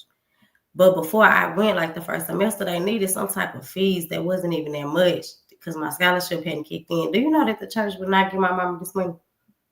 Like she went to them like, I need she's going to get her scholarship. I'm going to pay you guys back. They will not give it to her. I'm talking about the lady been going to the church and tithing at this church. Probably going to get these people $20,000, $30,000 easily. You know what I'm saying? So it's like, why are we giving all this money and it's not going towards our kids? Y'all should be having too many college foundations set up for these children. I ain't never had no respect for them. They selling hope. You know what I'm saying? And that's pimping. They pimping the black community to me. That's it. That's all. Um, I totally agree, and I think I said this the other day too when I was speaking to you guys, that the pastor is the pimp and the host is the congregation. And no matter how you flip the coin, when you go in there, how many times they pass that basket around and they be so intentional with the word and they be trying to imprint that feeling in the Holy Spirit in that moment to fill your soul or whatever that may be, to get that from you guys or from whomever's in that building, right? They do not. I personally feel they're not there to feed and pour back into the community. And you have single mothers in this family giving their last to a man who may have 10 houses and 35 cars and have a private jet and all these different things. And why are we having to pay you to preach the word of God? Why do we have to do that? That's absolutely diabolical to me. So yeah, I think you guys. I love the perspective. If I can add to it, this is what I think sometimes is wrong with our community. I know Jr. asked if the question was the black church failed black men. I think I'm paraphrasing, but basically what I heard, especially with what Concrete just kind of landed, I think we're looking at it wrong. The church is an organization, 501c3. You have to file to even operate. It's a religious entity, but it's a business entity.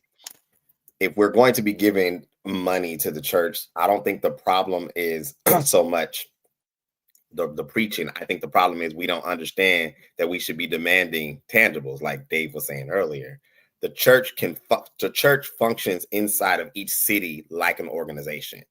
They're supposed to align with their local politicians. They're supposed to align with the city council members, and all of the agendas that you can get met in the city, you can funnel through church.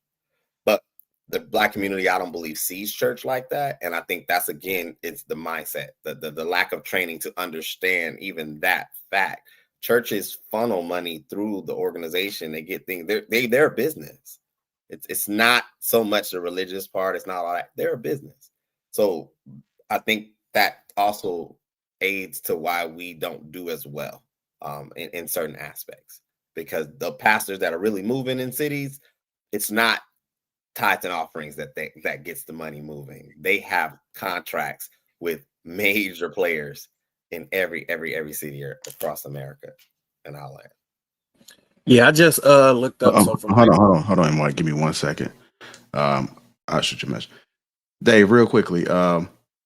How has the church focus on women shifted power in the community? Well, it's part of a bigger play.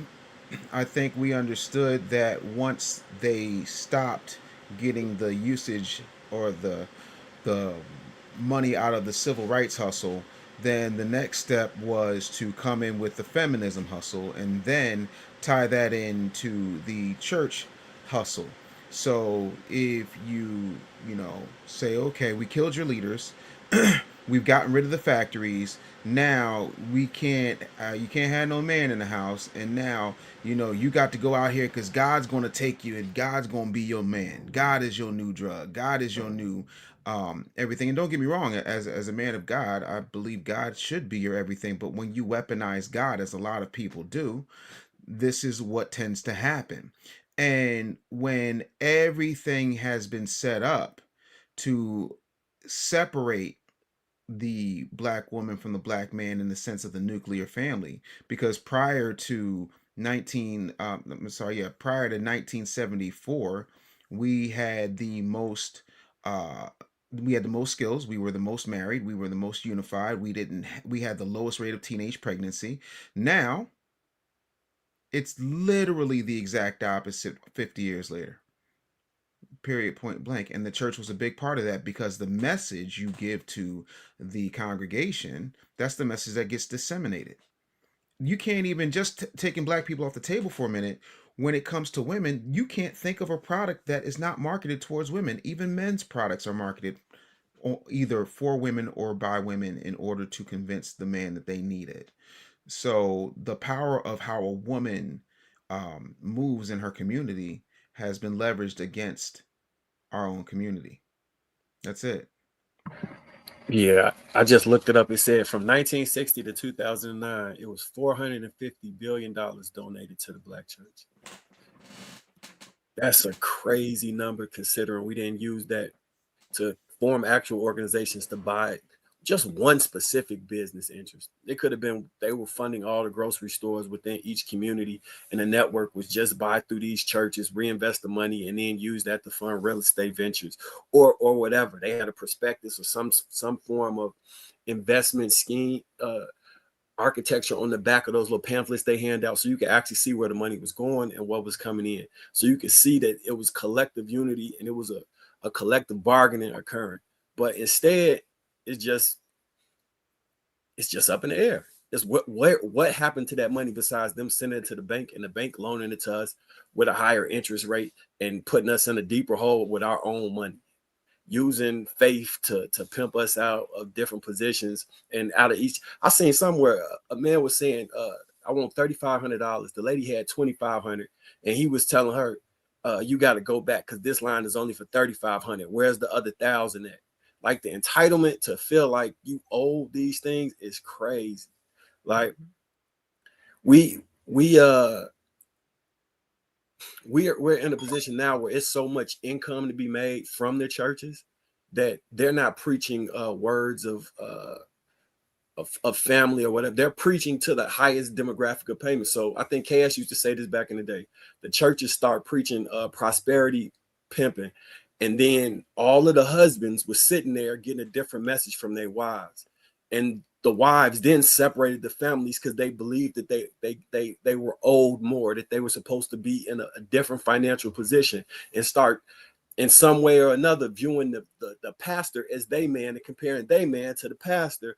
And look, it put them in such a bad situation. He say the man left thinking that they was inspired and working for their family. The woman left thinking about a divorce. Like, all of those things can be points that can be pulled up out of the community and say, what was the turning point in this community via the church, and what was the end result of that? What's the role that this played in the breakdown of those families? I see you want to get in there, Dave. You want to No, I'm just listening. Yeah. What was the turning point in here? When did it specifically change? They say Jesus went in there and kicked the money tables over, the money changes over. Mm-hmm. I think that it's been past due when it comes to these churches. Like, it's been past due. Agreed. Dave, real quickly, you said open borders are an economic strategy, not a moral one. Explain that. Yeah. Again, nothing happens by accident. Forget what I have to say. Go look at what happened in that original Democratic primary when Kamala Harris was running against Joe Biden, and they had all of those people on that stage. And the reporter had asked during one of those Democratic presidential debates, who here believes that illegal immigrants should get health care and benefits? And all their hands went up. The reason being is they want to create a voter base that is going to be loyal to them. And that is what's happening. That's why the borders were opening. That's it, and that's all. Because we are slowly starting to wake up, and they want to hedge their bets. That's why if somebody is completely dependent upon you when they don't really speak the language that well, but they can work hard and you're giving them absolutely anything, and anything you give them is 1,000 times better than where they came from, of course, why wouldn't they? So an open border means closed opportunities for our people, because a lot of things that were earmarked for us are going to them. And people say, well, they're doing a job that we don't want to do. Stop.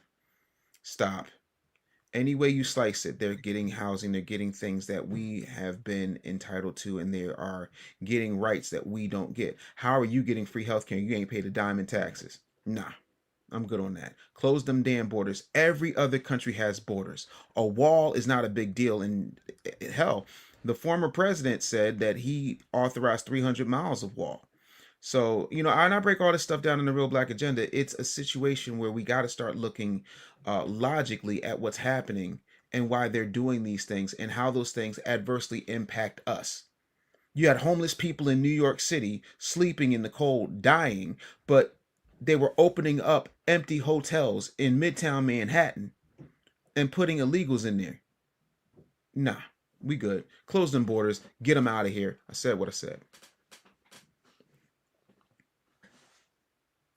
Yeah, I'm all for that. I grew up. So one of the neighborhoods they dropped the people into Chicago. It's called North Lawndale. Mm-hmm. So Holman and Ogden, they just lined them up in front of the police station and just dropped them off.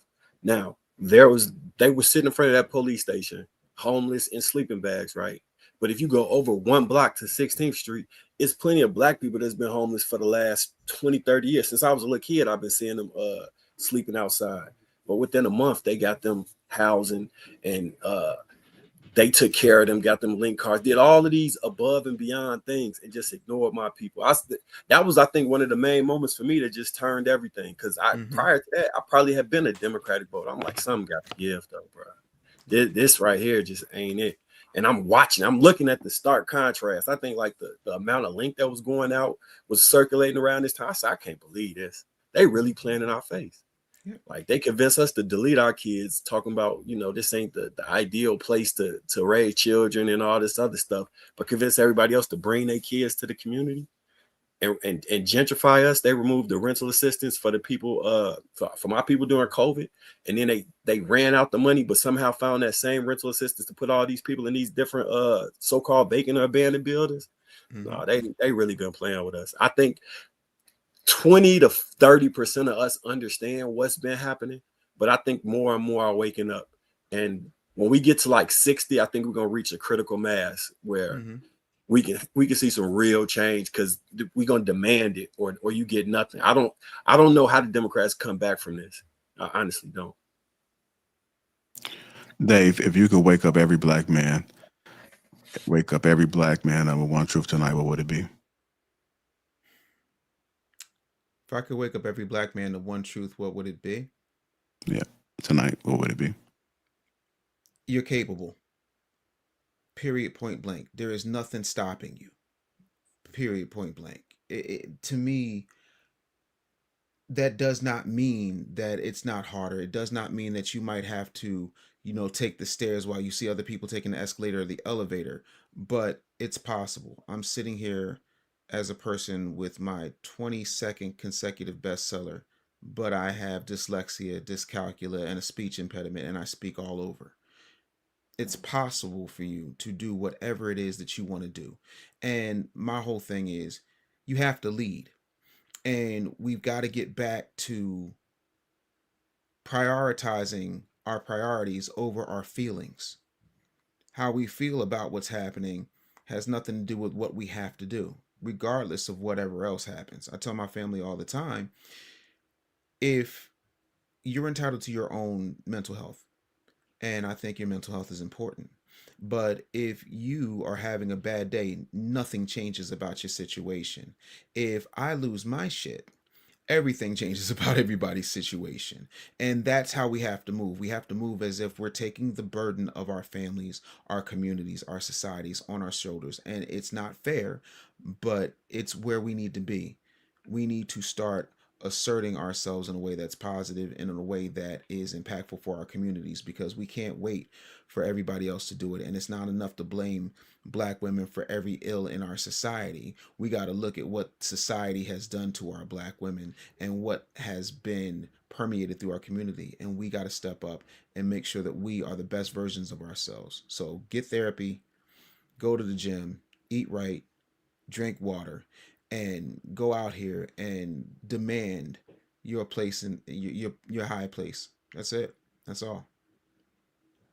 All right, Dave, I know you got to get up out of here, man. Yes, sir. Y'all got me up late. Yeah, I did put the link in the chat, but I'll make sure I put it in the description as well, just so people can support your book. I appreciate it. Thank you so much for having me, man. I really enjoyed it. Thank you so much. No problem. Thank you. Just make sure don't have nobody else coming out in the dark, with chicken bones in the closet and pulling the cards out the last minute. Yeah, I think that might have been one of Truex's. That's what the word. That's what everybody said. He was ready to get out the reading. Thank you, guys. All right. All right, y'all take care. All right, bro. Easy. Bye-bye. Yeah, it was kind of interesting, though. My bad. I know he's about to ready to leave, y'all. So I know y'all was wondering. Concrete, you been kind of quiet tonight. I know Miss Pearl she been ducking ever since. Aisha about that. Put a foot I've on her been neck. quiet. Don't play with me, Jay. You already know who I am. Do not play. I'm chilling. On that neck. From the go. You already know what's up. Okay. I was just Okay. I ain't trying to instigate nothing, man. Okay. You ain't got to instigate. Ain't nothing to instigate. It was a conversation. I'm about to get my Darwin sound effects. Uh-oh. Here you go. No. What's going on, True? Go ahead. Okay. I'm good. Chilling. Just, trying to get edified. Great conversation overall. So yeah.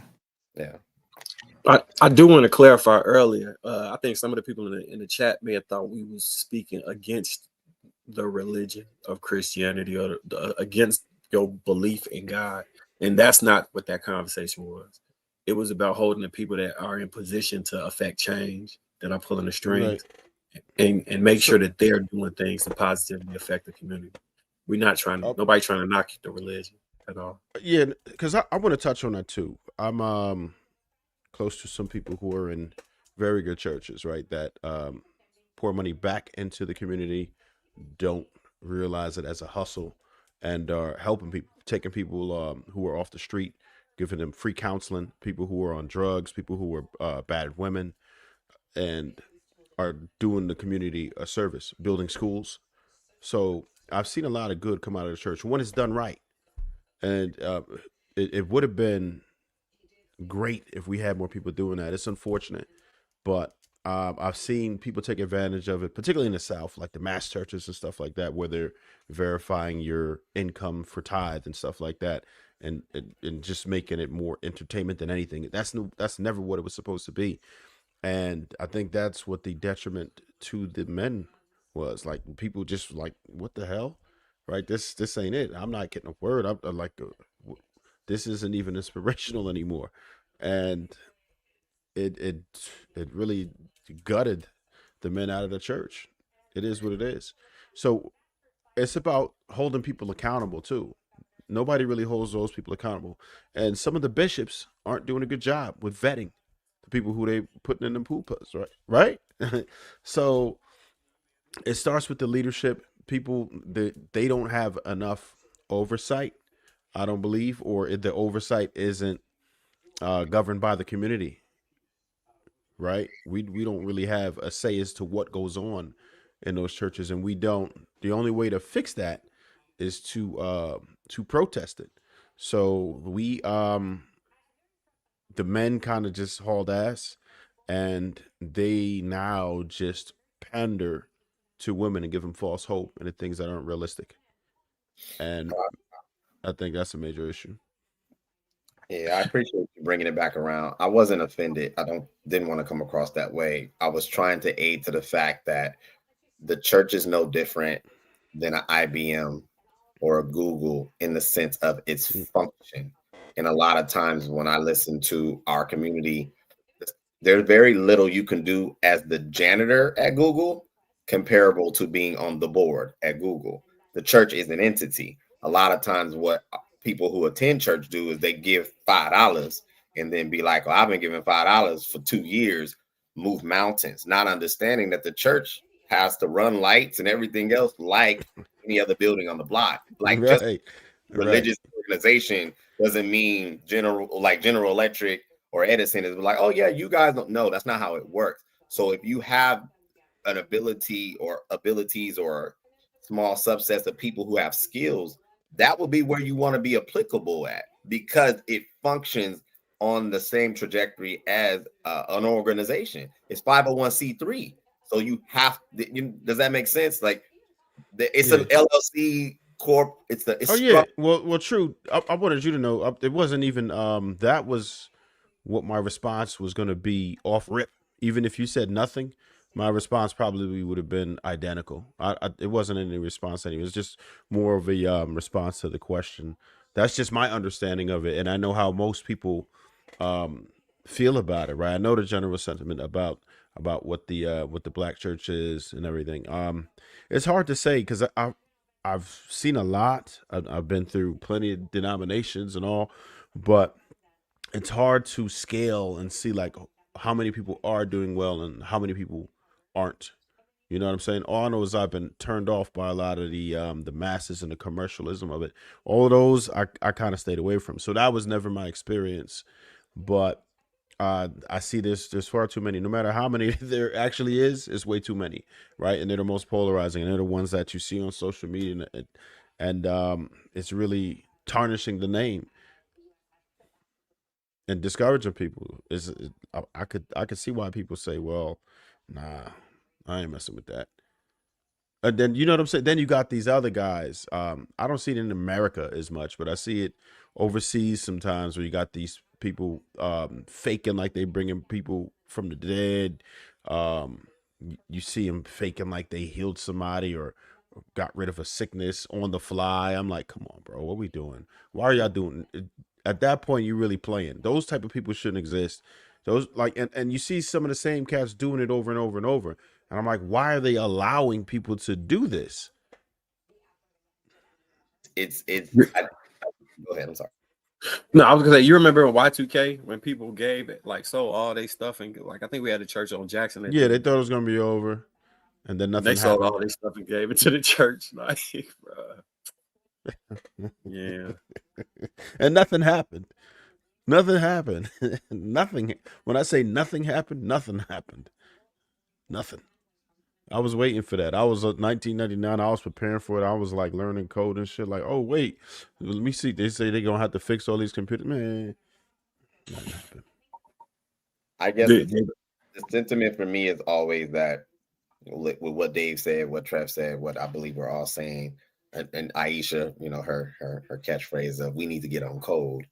I'm more interested in what that just looks like as far as an execution of plan.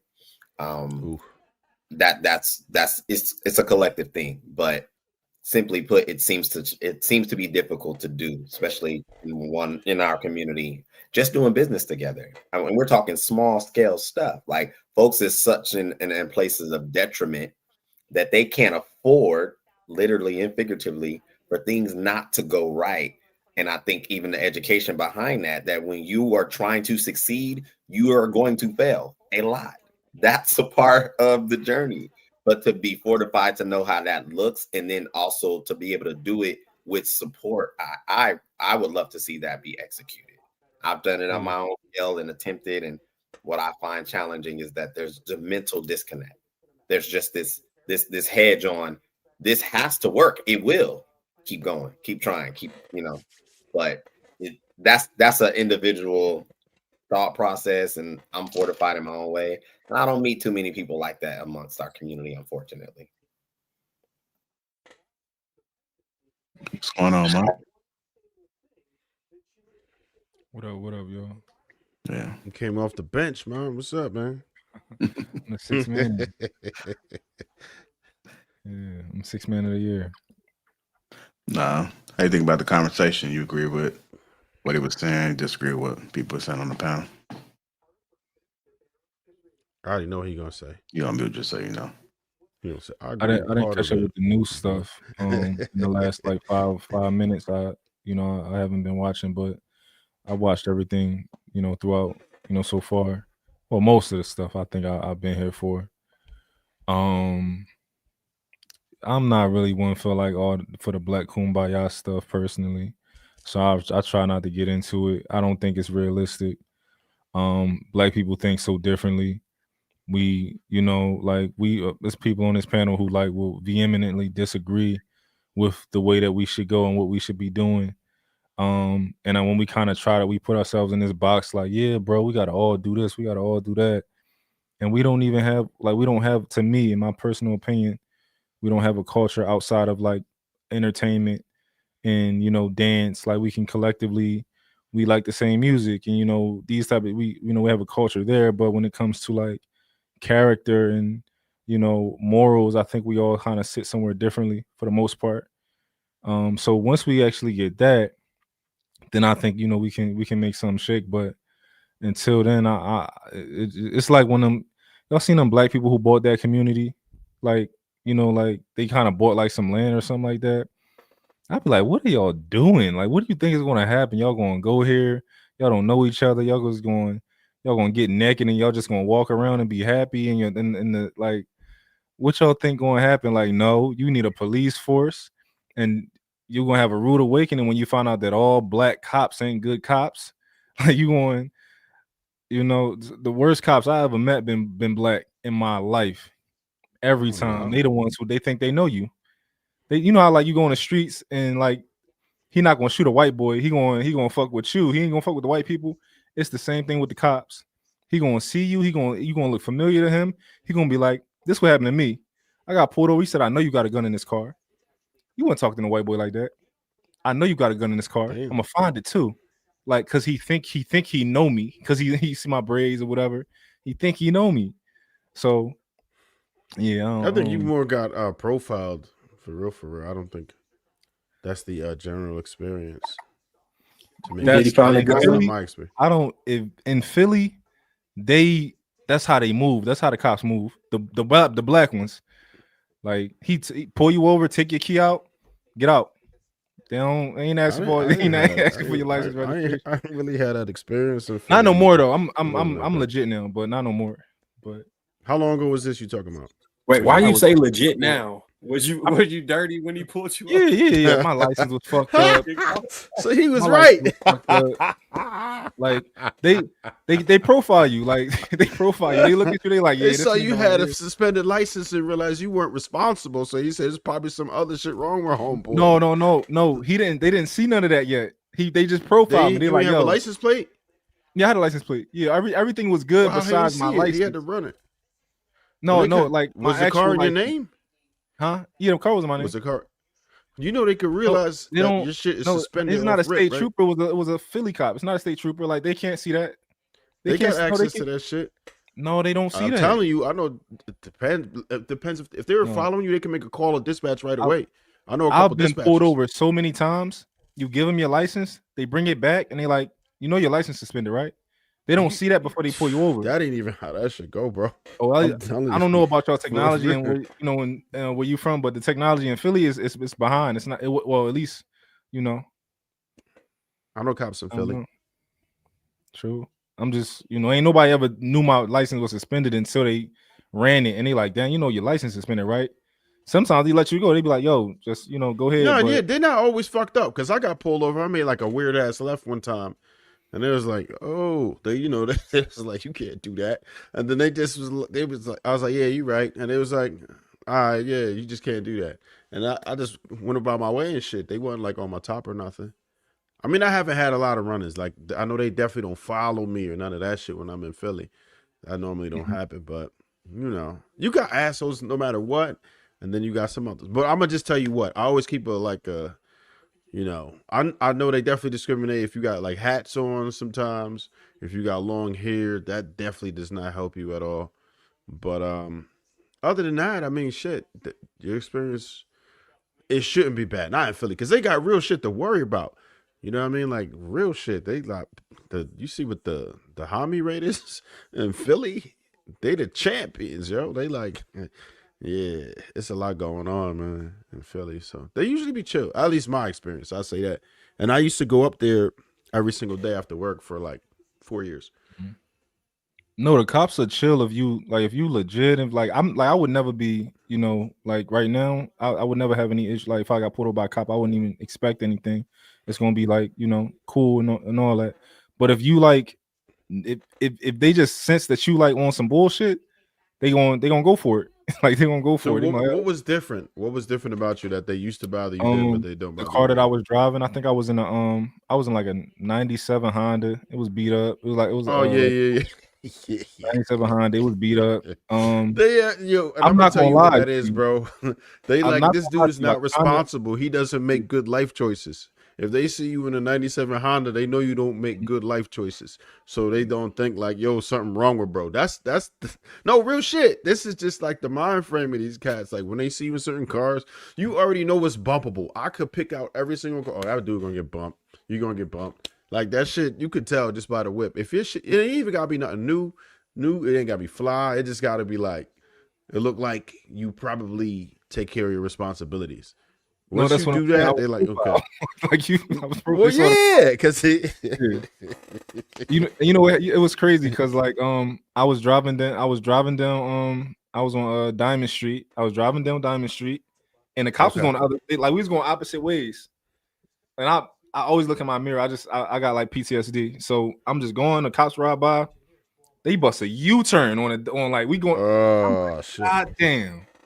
I'm like, God damn! So I kind of sped up, and I made a quick turn, and I just pulled over. And they like, yeah, why you run from us? I'm like, oh, I ain't run from you. Like I ain't run from y'all. Wait, who they calling Tether on here? Mine. You're I not FBA. He not though. He just don't think he like he said earlier. He don't believe in being on call, so he's gonna have a whole different ideology. What Tether mean? What that mean? You FBA or no? Yeah, he FBA. He is. What are you answering for? Because I asked these questions already. Because the stuff he was saying made me ask. I was like, bro, what is this? Yo, because I see the that word coming up and shit. I'm like, what they doing? What do it mean? Well, shit. Do you have a collective? Is you part of the collective ethnic group that's been here this whole time in America? That's a Tether. No, if you're not, and you speaking on like being, you are. Oh, I'm not. They saying I'm not like American black. Yeah. Oh, okay. I guess. Yeah. All right, y'all, we got an early show tonight, man. So we're gonna go ahead and end it, man. I want to thank everybody for tuning in tonight. Just do me a favor, hit that like button on your way out. We appreciate you guys. Catch us next Thursday for this show, but we'll be live before then.